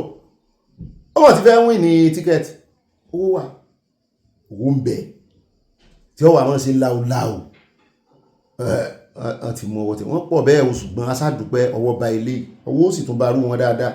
Ẹjá wá tẹ̀ wájú àròjọ Mùsùlùmí ẹjá yà lẹ́kọ̀ọ́ níbi tá a ti gbọ́ tí ìjọba Èkó ti sọ wípé ẹ má fojú HIV wọ àwọn o kì í ṣe pé Èkó náà lose guard o àwọn ò lose guard o pé àwọn ò gbá ń tán sọ ìjọba ìpínlẹ̀ Èkó ti ké sí aráàlú kí wọ́n má ṣe ná ní ìròyìn tó ń lọ ní ìgboro pé èèyàn tó tó 10,000 ó lé díẹ̀ ló ṣẹ̀ṣẹ̀ kó àrùn HIV nípínlẹ̀ ọ̀hún. Wọ́n láwọn ò dìbéètì fígọ̀ o wọ́n ní ṣùgbọ́n ṣẹ̀ṣẹ̀ kó yẹn ní problem àwọn wọ́n ṣẹ̀ṣẹ̀ kó wọ́n ṣàkó. Wọ́n ní adarí àjọ Lagos State AIDS Control Agency tó ń rí sí àrùn HIV nípínlẹ̀ náà dókítà Fọlákẹ́mi Animashaun ló fìdí ọ̀rọ̀ náà múlẹ̀ fún àwa akọ̀ròyìn nílùú Èkó gẹ́gẹ́ bó ṣe sọ èèyàn tó lé ní 10,430 náà ni wọ́n ṣàyẹ̀wò HIV lọ́dún 2025 tó túmọ̀ sí wípé wọ́n ti ní àrùn náà lára tẹ́lẹ̀ àmọ́ tí wọ́n ṣẹ̀ṣẹ̀ jáde láti wá ṣe àyẹ̀wò. Ẹ mọ́ confuse wa the same thing làwọn tó gbé kíní jáde sọ wọ́n ti bá ń jiyàn time tán wá ṣàyẹ̀wò ṣùgbọ́n bó ní èèyàn tó tó 10,430 ti máa wá ṣàyẹ̀wò tí gbogbo wọn sì ní. Ẹ̀rù tún bà mí o. Alákòóso LSACA náà fìdí rẹ̀ múlẹ̀ pé lóòótọ́ ìpínlẹ̀ Èkó ló ní iye tó ga jùlọ ní Nàìjíríà máa gbọ́ wọn ti ń dọ́gbọ́n concede o. Nínú àwọn ènìyàn tí wọ́n ṣẹ̀ṣẹ̀ jẹ́rìí pé wọ́n ní HIV lọ́dún 2025 2026 wọn ti ṣe data wọn 2027 náà máa gbìyànjú jáde. Wọ́n ní lọ́dún 2025 ní ìpínlẹ̀ Èkó ṣe àyẹ̀wò HIV fún ènìyàn 504,800 nínú èyí tí 11,940 tó ti ní HIV èyí tó jẹ́ ìdá 2.4 wípé ẹ fi wéra wọn náà. Mo ló pọ̀ o nígbà tí èèyàn 500 something bá ṣe kò yẹ ká rí èèyàn méjì mẹ́ta lọ àbí ká ti ẹ̀mọ́ èèyàn kankan èèyàn kan ẹ̀mọ́ èèyàn tí ó pín fún ẹ sáà mọ̀ bá wa fún wọn lóògùn wọn òun ló wá fa ìròyìn ayọ̀ tó tẹ̀lé wípé oògùn ẹ ti wà àwọn làwọn sì náwó ribiribi lé lórí pé àwọn ìròyìn tó yẹ kẹ́ mọ́ fẹ̀ lójú rẹ̀ mọ́ dẹ̀rù àwọn èèyàn náà dẹ̀rù àwọn èèyàn fact làwọn èèyàn sọ fún yín káwọn èèyàn náà lè fi jókòó jẹ́ The Lagos state government says it will become the first sub-national government in a state in Nigeria to independently procure antiretroviral medicines for people living with HIV, with the first shipment expected to arrive before the end of August. Báwọn làwọn kọ́kọ́ ná owó ribiribi táwọn pé àwọn làwọn kọ́kọ́ procure táwọn order fún pé kìí ṣe pé wọ́n fi ṣe àwọn ní oore o, kìí sì ṣe grant, àwọn náwó náírà ni. The Chief Executive Officer of the Lagos State AIDS Control Agency, Animasha Folakemi, announced the development on Thursday during a press briefing in Alausa Ikeja, where she also challenged a recent report at Isoyun. Animasha described the state procurement of HIV medicines as a landmark step towards reducing dependency on international donors and guaranteeing uninterrupted access to treatment. Ibo leti kó wọn wá ṣe ìṣe ilé ìtọ́sẹ̀ ṣe ní South Africa. Tó bá jẹ́ ti South Africa ní xenophobic wà nù rẹ̀ o. We are pleased to inform Lagosians that the first consignment of this state-procured ARV medicines is expected to arrive in Lagos by the end of August. This marks a historic milestone, making Lagos State the first subnational government in Nigeria to independently procure these. Animashaun said the initiative demonstrated the state commitment. The landmark initiative demonstrates the unwavering commitment of Governor Babajide Sanwo-Olu administration to safeguarding the health of Lagos residents, reducing dependence on external donor support, and ensuring uninterrupted access to life-saving HIV treatment. Furthermore, the state is exploring opportunity to strengthen local health security through sustainable gbogbo nǹkan là máa kó wọlé wọ́n sọ bí tán tí kó wọlé o gbọ́dọ̀ jẹ́ South Africa torí South Africa wọ́n sì kan lẹ́nu ọjọ́ mẹ́ta fúnra wọn náà sí fúnra wọn bó tẹ̀ jẹ́ pé wọ́n sì ń gbà lọ́wọ́ US tí ẹ̀ lè ṣaláì mọ́ràn South Africa lọ́wọ́ nítorí àwọn funfun tó wà ń bẹ̀ àwọn òsì ní funfun láàrin wa dúdú gbogbo wa so nídìí èyí òun náà ló dífà nù ròyìn tá ń lọ ẹ ṣàmójútó àwọn tán náà ni o káwọn oníkálukú náà kán mọ́ sì torí wípé ogun rẹ̀ ti wà tí ń kì mọ́lẹ̀ kán mọ́ mọ́ jó fèlèfèlè kiri bí ewé ojú omi o oníkálukú sòwò àgbéjẹmọ́ bọ́ bá ṣe ìṣekúṣe mọ́ tẹ́sì ẹ̀ tó fẹ́ bá ṣe ní kó fi tẹ́sì hàn àyá olólè lọ ṣe olúwọlé test result olúwọlé ó tọ́mọ̀ ni ẹjọ́ lọ ṣe ni ó ní àwọn onísìnà tó jẹ́ wípé láàrin ọ̀sẹ̀ kan wọ́n lè bóbìnrin márùn sùn ṣé márùn náà ni ó rìn mọ́ sí kìíní ó ga owó sí náà ìdí o ẹ̀yà tẹ̀wájú àròjọ́ mùsùlùmí ẹ̀jẹ̀ wáyà lọ́dọ̀ Trump ó sì wọ́n kàyéfì ó sì mú ìbẹ̀rù bá ọkàn àwọn ọmọ Nàìjíríà gbogbo àwọn ọmọ mi tó ti gbọ́rọ̀ yìí náà ń sẹ́ndì mẹ́sẹ̀gì sí mi pé Bobby kí ló ṣẹlẹ̀ kí ló dé a sì ń retí Trump síta rò pé ìgbà tí ó bá tún padà wá season 2 rẹ̀ yóò ní agbára mo ní ó kàn dà wá sí ogod ni ó kàn dà wá sí ogod inú àwọn èrè yẹn ó ti mọ̀ dùn báyìí pé àwọn ó tiẹ̀ fọkàn balẹ̀ a sì mọ bóyá wọ́n kàn fi eléyìí tí wà wájú ni àyà ló já mi lẹ́ẹ̀kan náà pé ọ̀gá mi bóyá wọ́n kàn fẹ́ díbọ́n bí ẹni pọ́n ti kúrò ní mo ní ní tèmi mọ́ ń rò yàtọ̀ ṣé ìṣe wípé bóyá wọ́n ti rí i pé wọ́n ń gbàbọ̀dé tán sì fẹ́ fi ẹ̀mí àwọn ọmọ ogun wọn ṣòfò. wọ́n ní the United States has withdrawn the military personnel it deployed for a joint counter-terrorism operation in Nigeria, but says it will continue sharing intelligence and supporting the country's security efforts against the Islamic State, ISIS. Dai, the commander of U.S. Air Force in Europe, Air Forces Africa, General Dagvin R.M. Anderson, disclosed this on Thursday during a press briefing on the outcome of the African Chiefs of Defense Conference in 2026. According to Anderson, the operation kan raise in the Chad Basin ní Nigeria significantly disrupted ISIS activities, benefiting not only countries in the region but also global security. He explained that although the mission has ended and most U.S. troops assigned to it have left Nigeria, the partnership between both countries remains active through intelligence cooperation requested by the Nigerian government. Ajáwé kìí ṣe bí wọn o. Nigerian government ló ní intelligence nìkan làwọn request báyìí o. Òun lẹ ti gbọ́ yẹn. He explained that although the mission has ended and most U.S. troops assigned to it have left Nigeria already, want to leave, the partnership between both countries remains active through intelligence cooperation requested by the Nigerian government. torí ẹ̀ làwọn ò tí ì ṣe gbé intelligence àwọn kú. Intelligence náà request ká ní Nàìjíríà sí request pé kàn sí wà ní kí ni ó lé àwọn nígbà táwọn mọ̀ wípé ó kú nìbọn sí ìró. Mo ní àwọn ará bí wọ́n mọ̀ sí ẹni pé omi ti tán lẹ́yìn ẹja ojú ọ̀nà fẹ́ fi mọ́ owó àwa Kristẹni báyìí. Kí ni ṣe Trump tó bá mọ̀ pé ò lè parí kí lọ bẹ̀rẹ̀ rẹ̀ fún.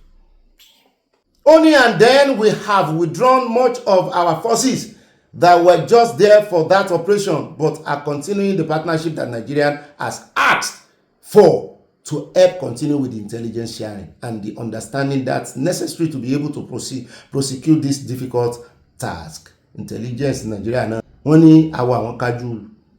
Wọ́n ní ó ní the US military chief described Nigeria as a capable security partner with a strong armed forces, noting that collaboration between both countries has delivered significant gains in the fight against ISIS. He added that intelligence provided by the United States, combined with Nigerian military operations, contributed to the success elimination of the second in command of the global ISIS network, underscoring the effectiveness of the ongoing security partnership despite the withdrawal of US troops. Wípé kìkú ṣe wípé àwọn náà ń bá orílẹ̀-èdè Nàìjíríà léwájú ogun tẹ́lẹ̀, àwọn ológun Nàìjíríà ló ń léwájú ogun, ṣùgbọ́n àwọn ọmọ àwọn kan wà ń kalẹ̀ láti mi sọ wípé mímí kan ò gbọ́dọ̀ mì wọ́n, pẹ́kẹ́ ò gbọ́dọ̀ gbìn.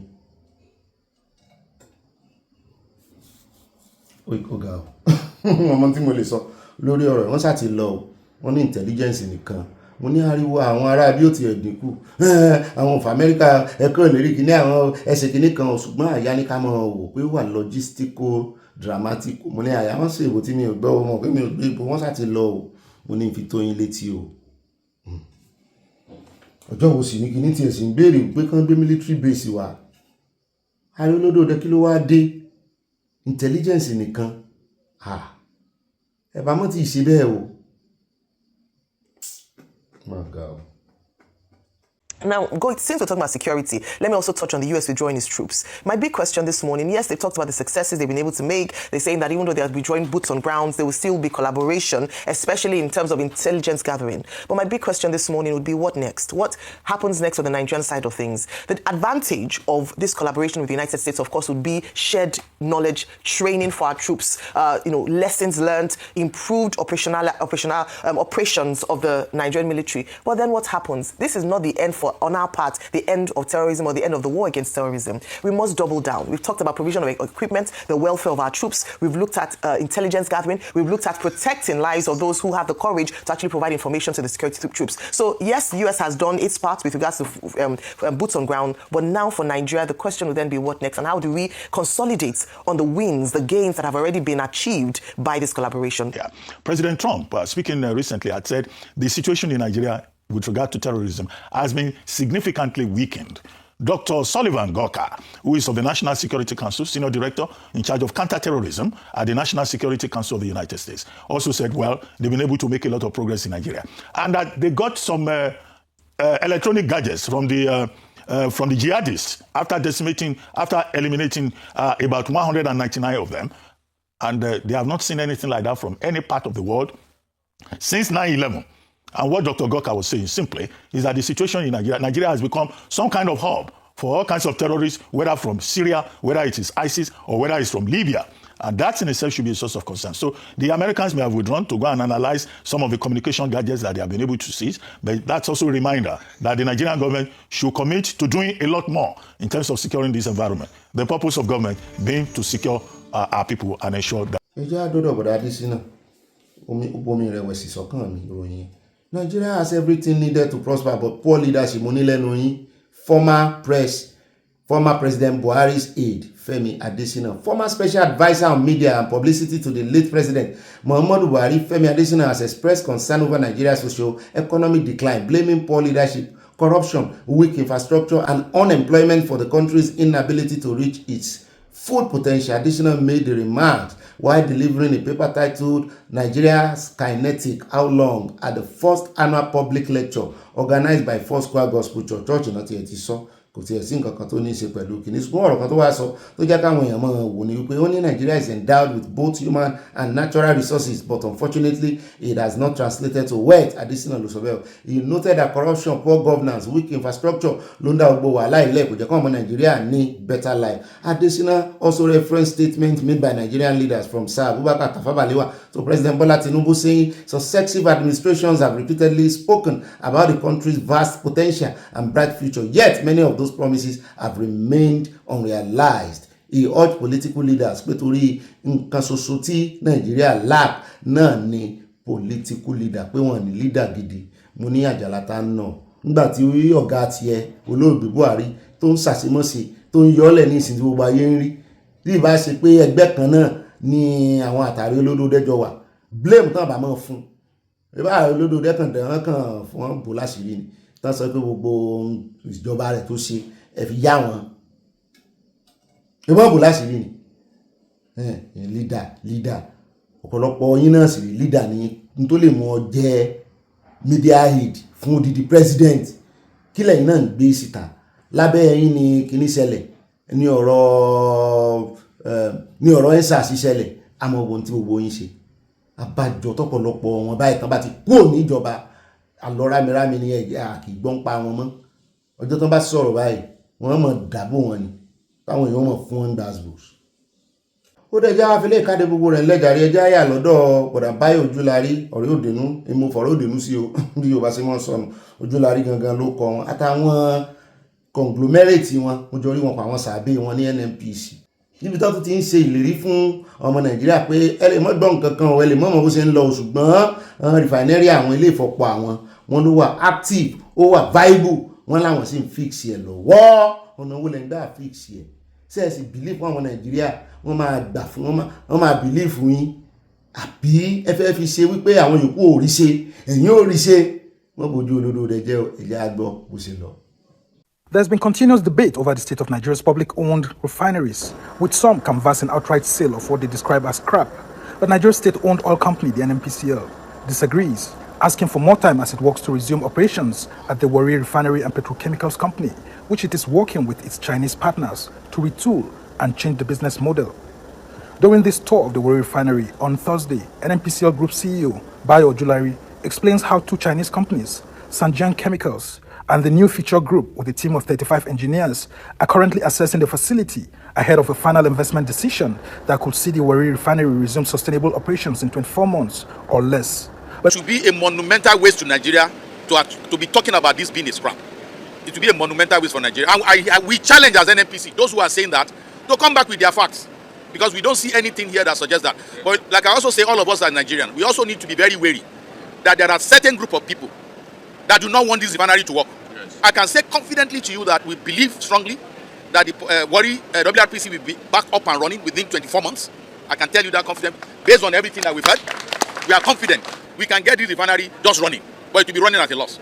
Some of the upgrades that we are adding is to make it profitable and to make it sustainable. One of the things we're trying to change is to ensure that this time around, when we start, we can sustain the operation of the refinery. A lot of investment has been put into the refinery, and the investment has actually turned into substantial plant progress, maintenance progress. We want to be very serious about the due diligence now. We want to look deep into the refinery to get first-hand documentations and also the actual state of the equipment, of the instrumentals, of everything, so that we can be fully aware of the exact condition of this refinery and bring some reliable and practical solution to NPC. From the formal cases of Sanjiang, they've done a really good job all over the world, not only in China, but they also copied the story to South Africa, to Southeastern Asia, and also to many areas. But can the Chinese companies be trusted to efficiently run this national asset if a final investment decision is taken? How did we get to Sanjiang? Right? Again, I'll go back to what the GCO has said. We have not closed anything with Sanjiang, but no company has shown the commitment that they have shown so far. We have gone through maybe 80 to close to 100 companies. So it was either they had no interest, or the interest was a different model that doesn't work for us.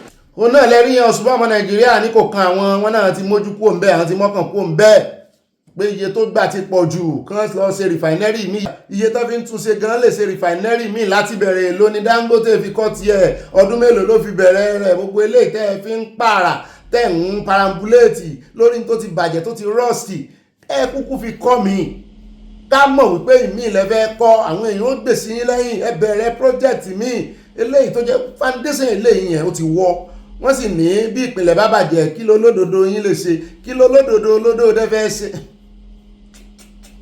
olódodo ni olódòdó o ẹ olódodo ni ọmọ olódòdó yóò yẹ kó ní yẹ́lẹ́ àfi wọ́n pa wẹ̀dẹ́ ni àwa ń retí ilẹ̀ ìmúṣẹ ìlérí wa gbogbo eléyìí tí ń ṣẹlẹ̀ yìí ó lè mọ̀ ṣe ń kàyéfì o tí gbogbo ẹ̀ kàn já lura wọn ẹ mọ̀ wọ̀rí gbogbo ẹ̀ ni ó tò láti Ọlọ́run Èdùmàrè Yorùbá nation no going back àfẹ́rẹ́ pàdé o enjoy your weekend gbogbo tó bá wà lárọ̀ọ́wọ́tó yín ní kẹ́ fi enjoy o torí ntẹ́yẹ bá jẹ lẹ́yẹ máa gbé fò God bless you and I love you ẹ bá pín ó bá dénú ìmọ̀ràn yín náà kó mọ̀ ju 5 lines lọ o I see tomorrow by God's grace ire lójú owó rire kàbìtì àyà ọ̀yá ọ̀pọ̀ sunkàn nínú abala ń bára yìí gbé wa débẹ̀ àwà tún ráàyè wọ́n mi mo dúpẹ́ Táíwò wọ́n mi Adénúgà Willas God bless all of you for me. ó dá wọn kí n káàbọ̀ sínú abala ń bára yìí pápápá láṣẹ o ẹjẹ́ ayé Ìbàdàn nílé ẹjọ́ tí àwọn oníṣẹ̀ṣe àti àwọn mùsùlùmí tí wọ́n ti lọ mójú ajé kò ní sọ wọ́n pàdé ara wọn bẹ̀ lórí sùkúù kan tán pè ní sùkúù aládàáni tó sì jẹ́ wípé àwọn ọmọ mùsùlùmí ń wọ aṣọ ẹ̀sìn wọn lọ kí ló wáá dé táwọn ọmọ oníṣẹ̀ṣe náà lè wọ aṣọ ẹ̀sìn wọn lọ mi ò tiẹ̀ mọ̀ pé ó ti dé ìpele kòtẹ́milọ́rùn ilé ẹjọ́ kòtẹ́milọ́rùn ṣùgbọ́n wọ́n ní wọ́n da ẹjọ́ wọn nù ó dùn mí gan ṣùgbọ́n bẹ́jọ́ ṣe lọ ẹjẹ́ àgbọ̀ bẹ́ẹ̀ náà ni ó ti tó àkóbá yìí kí n kọ́kọ́ ṣe ọ̀rọ̀ yànjú tèmi fáwọn oníṣẹ̀ṣe ẹjẹ́ ń sọ síwájú ó ti tá àkó káwọn oníṣẹ̀ṣe náà dìde o kán jà fúnra wọn o nítorí ọ̀pọ̀lọpọ̀ wọn àwọn politician àwọn alágbára Nàìjíríà wọ́n máa wá sọ́dọ̀ wọn ẹ̀yin lẹ̀ ń fún ẹ̀ ń rú wọn lágbára bẹ́ẹ̀ bá ti wá rú wọn lágbára tán kẹ́yìn náà kẹ́ẹ̀ tí ẹ̀ mọ́ gbowó lọ́wọ́ wọn kẹ́ẹ̀ ní ó dáa o ẹ dá skul oníṣẹ̀ṣe lẹ̀ ǹjẹ́ skul oníṣẹ̀ṣe kan wà mọ́ kò sí rárá àwọn ọmọ oníṣẹ̀ṣe náà pọ̀ ẹ̀ kàn pé wọ́n minority ni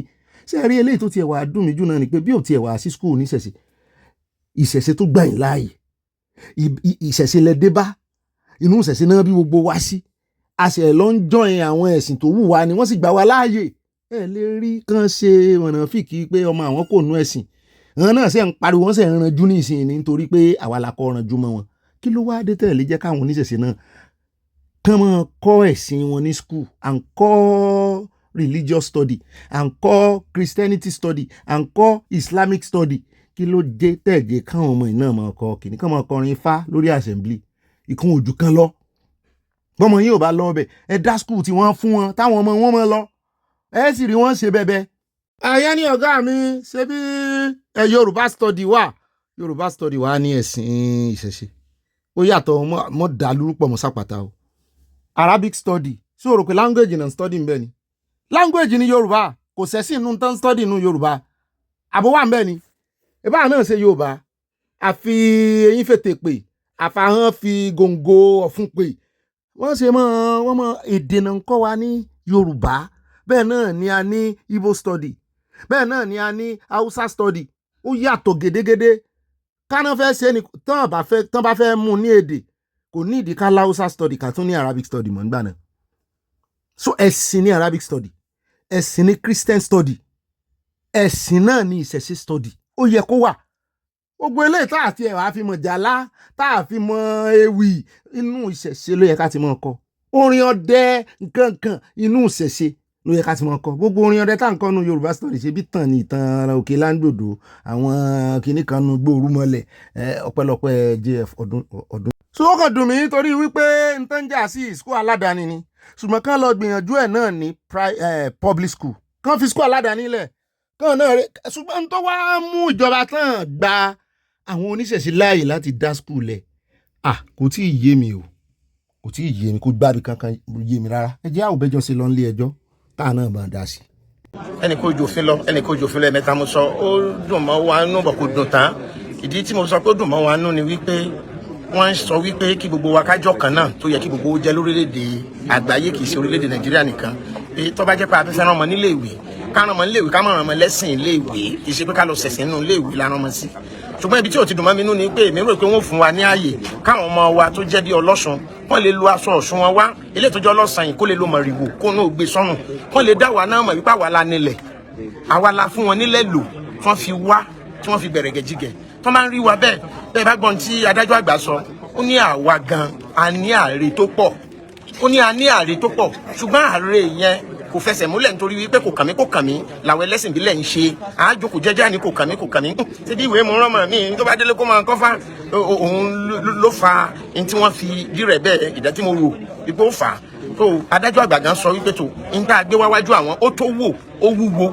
ó nípọn àwọn agbẹjọ́rò tó sì dúró fún wa wọ́n tó bẹ́ẹ̀ wọ́n dá ń tán láti sọ wípé tó àwọn ẹlẹ́sìn ìbílẹ̀ náà ní ààyè adájọ́ àgbà náà tẹ́ bá gbọ́ lẹ́nu ẹ̀ wípé tó gbogbo tó ń ṣẹlẹ̀ káàkiri gbogbo àgbáláyé àwa ni wọ́n máa ń sọ wípé kíni ká jókòó jẹ́ fún èyí jẹ́ ká ṣe kíni ká sọ̀rọ̀ yẹn sókè gbangba ṣùgbọ́n nísìnyí àwa náà wá ti dìde àwọn èèyàn wá pọ̀ bíbáyìí wọ́n ti dìde wípé tó àwa náà wà máa jàfẹ́tọ̀ wa ní gbogbo ìgbà tó bá ti jẹ́ tẹlẹ́sìn dé ṣùgbọ́n níbi ìdájọ́ yìí inú mi dùn pé nítorí tá a bá wọ àìsàn báyìí nísìn ẹ rí ọmọ bàbá wo ẹ rí ọmọ chief mẹ́rọ ọmọ pásítọ̀ bákan náà ànídà kan mọ̀ tí wọ́n á fi sórí rẹ̀ tí wọ́n bá ti wá jáde tán wọ́n lè máa di àìmọye ọmọ onígbàgbọ́ nísìn tó ti di ẹlẹ́sìn ìbílẹ̀ àìmọye ọmọ ẹlẹ́sìn ìbílẹ̀ tó ti di kíni tó ti lọ fẹ́ kiri yóò tàbó di onímọ̀le àìmọye tó ṣẹlẹ̀ bẹ́ẹ̀ gbà tí wọ́n ti gbọ́n tán tí wọ́n ti dá inú rò kì í ṣe pé ká máa dá gbogbo ìpè ìlú òdà inú ilé ni ká ti kọ́ ọmọ wa níbẹ̀rù eléyìí gan ajé kí ìdájọ́ rí i pé àti gbin ẹ̀mí àìkóbìtà fáwọn olùkọ́ wípé olùkọ́ sọ pé ẹ má ṣe nǹkan bẹ́ẹ̀ ọmọ sọ pé bàbá mi ní í ṣe ṣé bí tẹ́ ẹ bá délé bàbá ti lè ní ọ ṣe inú ọgbà tí mo ti fẹ́ kọ́ ẹlẹ́kọ̀ọ́ ìmọ̀ tẹ́mi jíyà fún ni mo fẹ́ fún ọ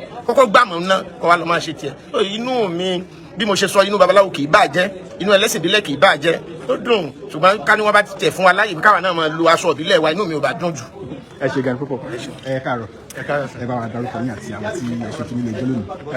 Fọlá Awónísì lórúkọ tèmi aṣojú fún àwọn ẹlẹ́sìn ìbílẹ̀ lórí ẹjọ́ kòtẹ́milọ́rùn tí àwọn University of Ibadan tí wọ́n pè wá sí kọ́dọ̀ wá nílùú Ìbàdàn.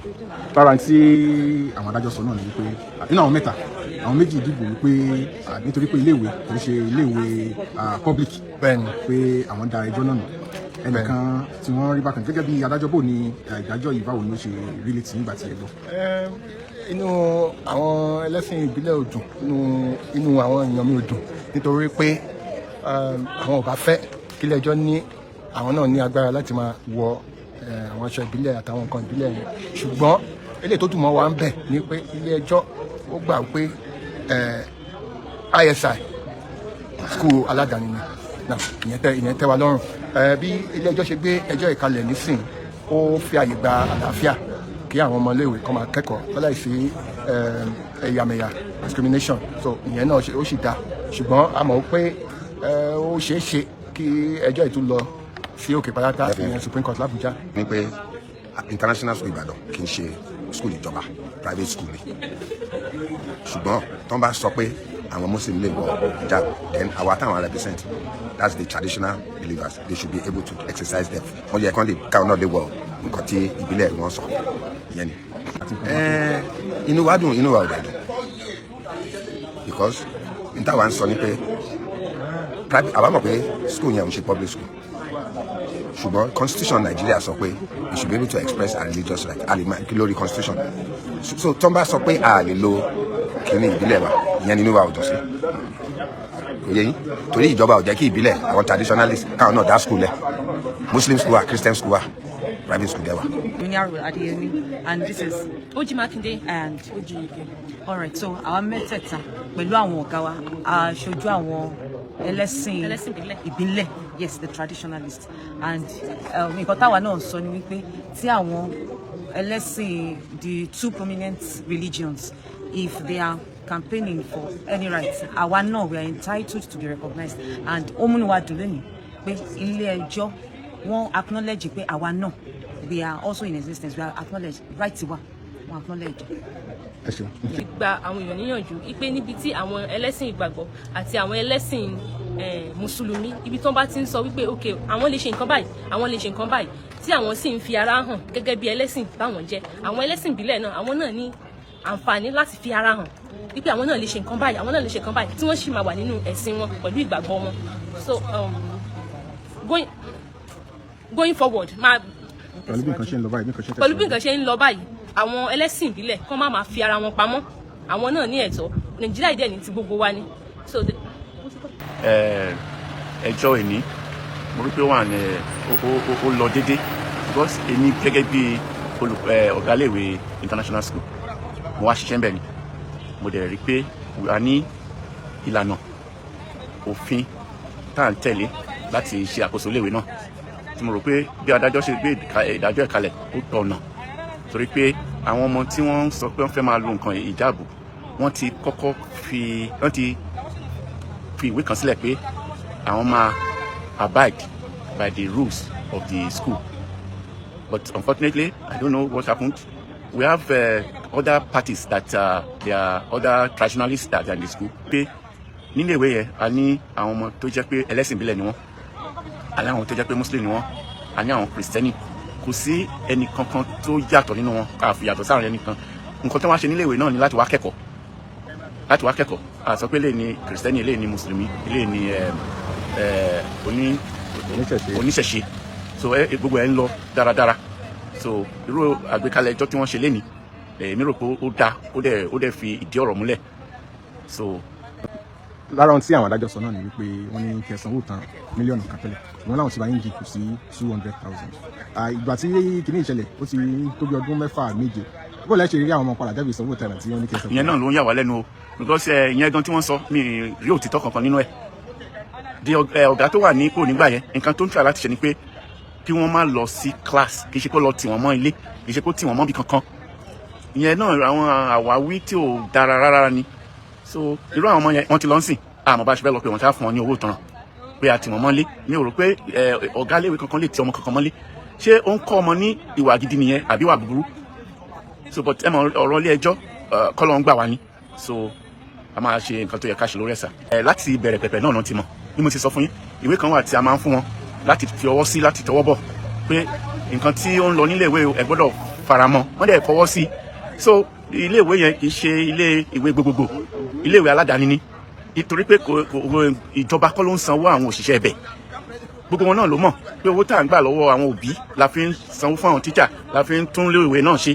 So mo fẹ́ sọ báyìí ní àsìkò yìí pé mo ti fẹ́ fi dá àwọn òbí wa lójú pé ilé ìwé yẹn o ilé ìwé aládàáni ni a dẹ̀ gba mùsùlùmí láàyè láti wá a gba kìrìsìtẹ́nì a dẹ̀ gba oníṣẹ̀ṣe láàyè láti wá síbẹ̀. kúrò òun náà láti gbọ́ yìí ọ̀rọ̀ ìjìn ju eléyìí tá a gbọ́ yìí lọ o.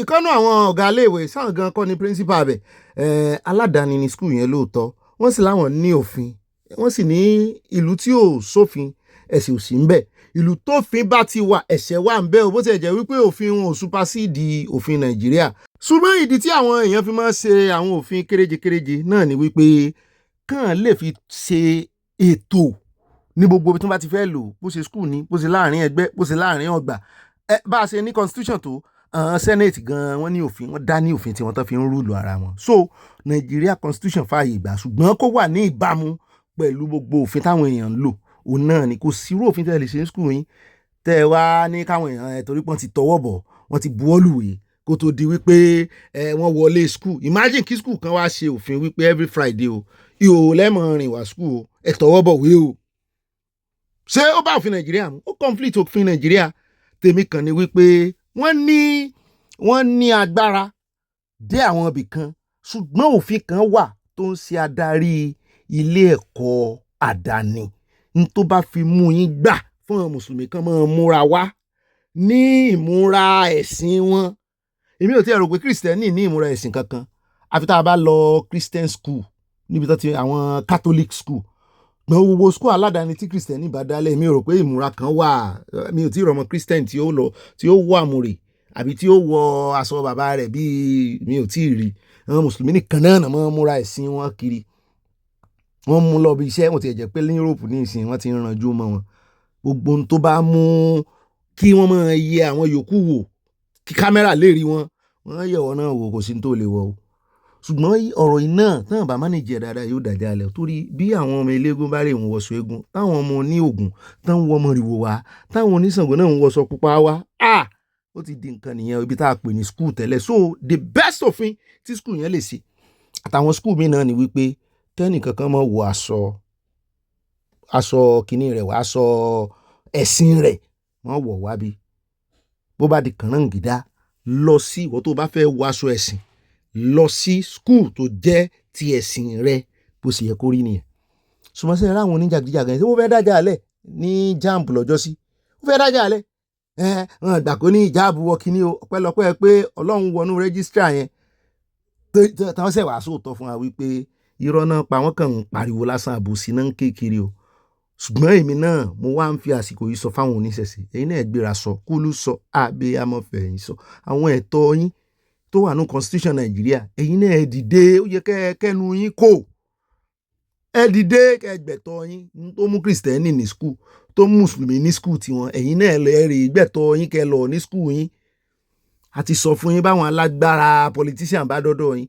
ẹ kàn yéé fún ọ lówó ẹ yéé fún ọ lóògùn ìmí ti ṣoògùn títí fáwọn politician gan ó ti lóògùn jù lọ àmọ́ fẹlẹ́ ṣe lọ nínú ìròyìn tòní oníyànṣẹ́ ọlọ́bẹ̀ṣẹ́ àtàfẹ́jẹ́ náà akọ ìbínú gbogbo oníyànjú bàbá kùnú. God bless us and I love you. Good night and we'll see tomorrow by God's grace. Ire tójú owó rí láàrin o. Bá a jí àárire, bá a sùn àárire, ibi ò ní bá wa. A máa sùn nínú re, a máa jí sínú re ni. Láṣẹ Ọlọ́run Èdùmàrè.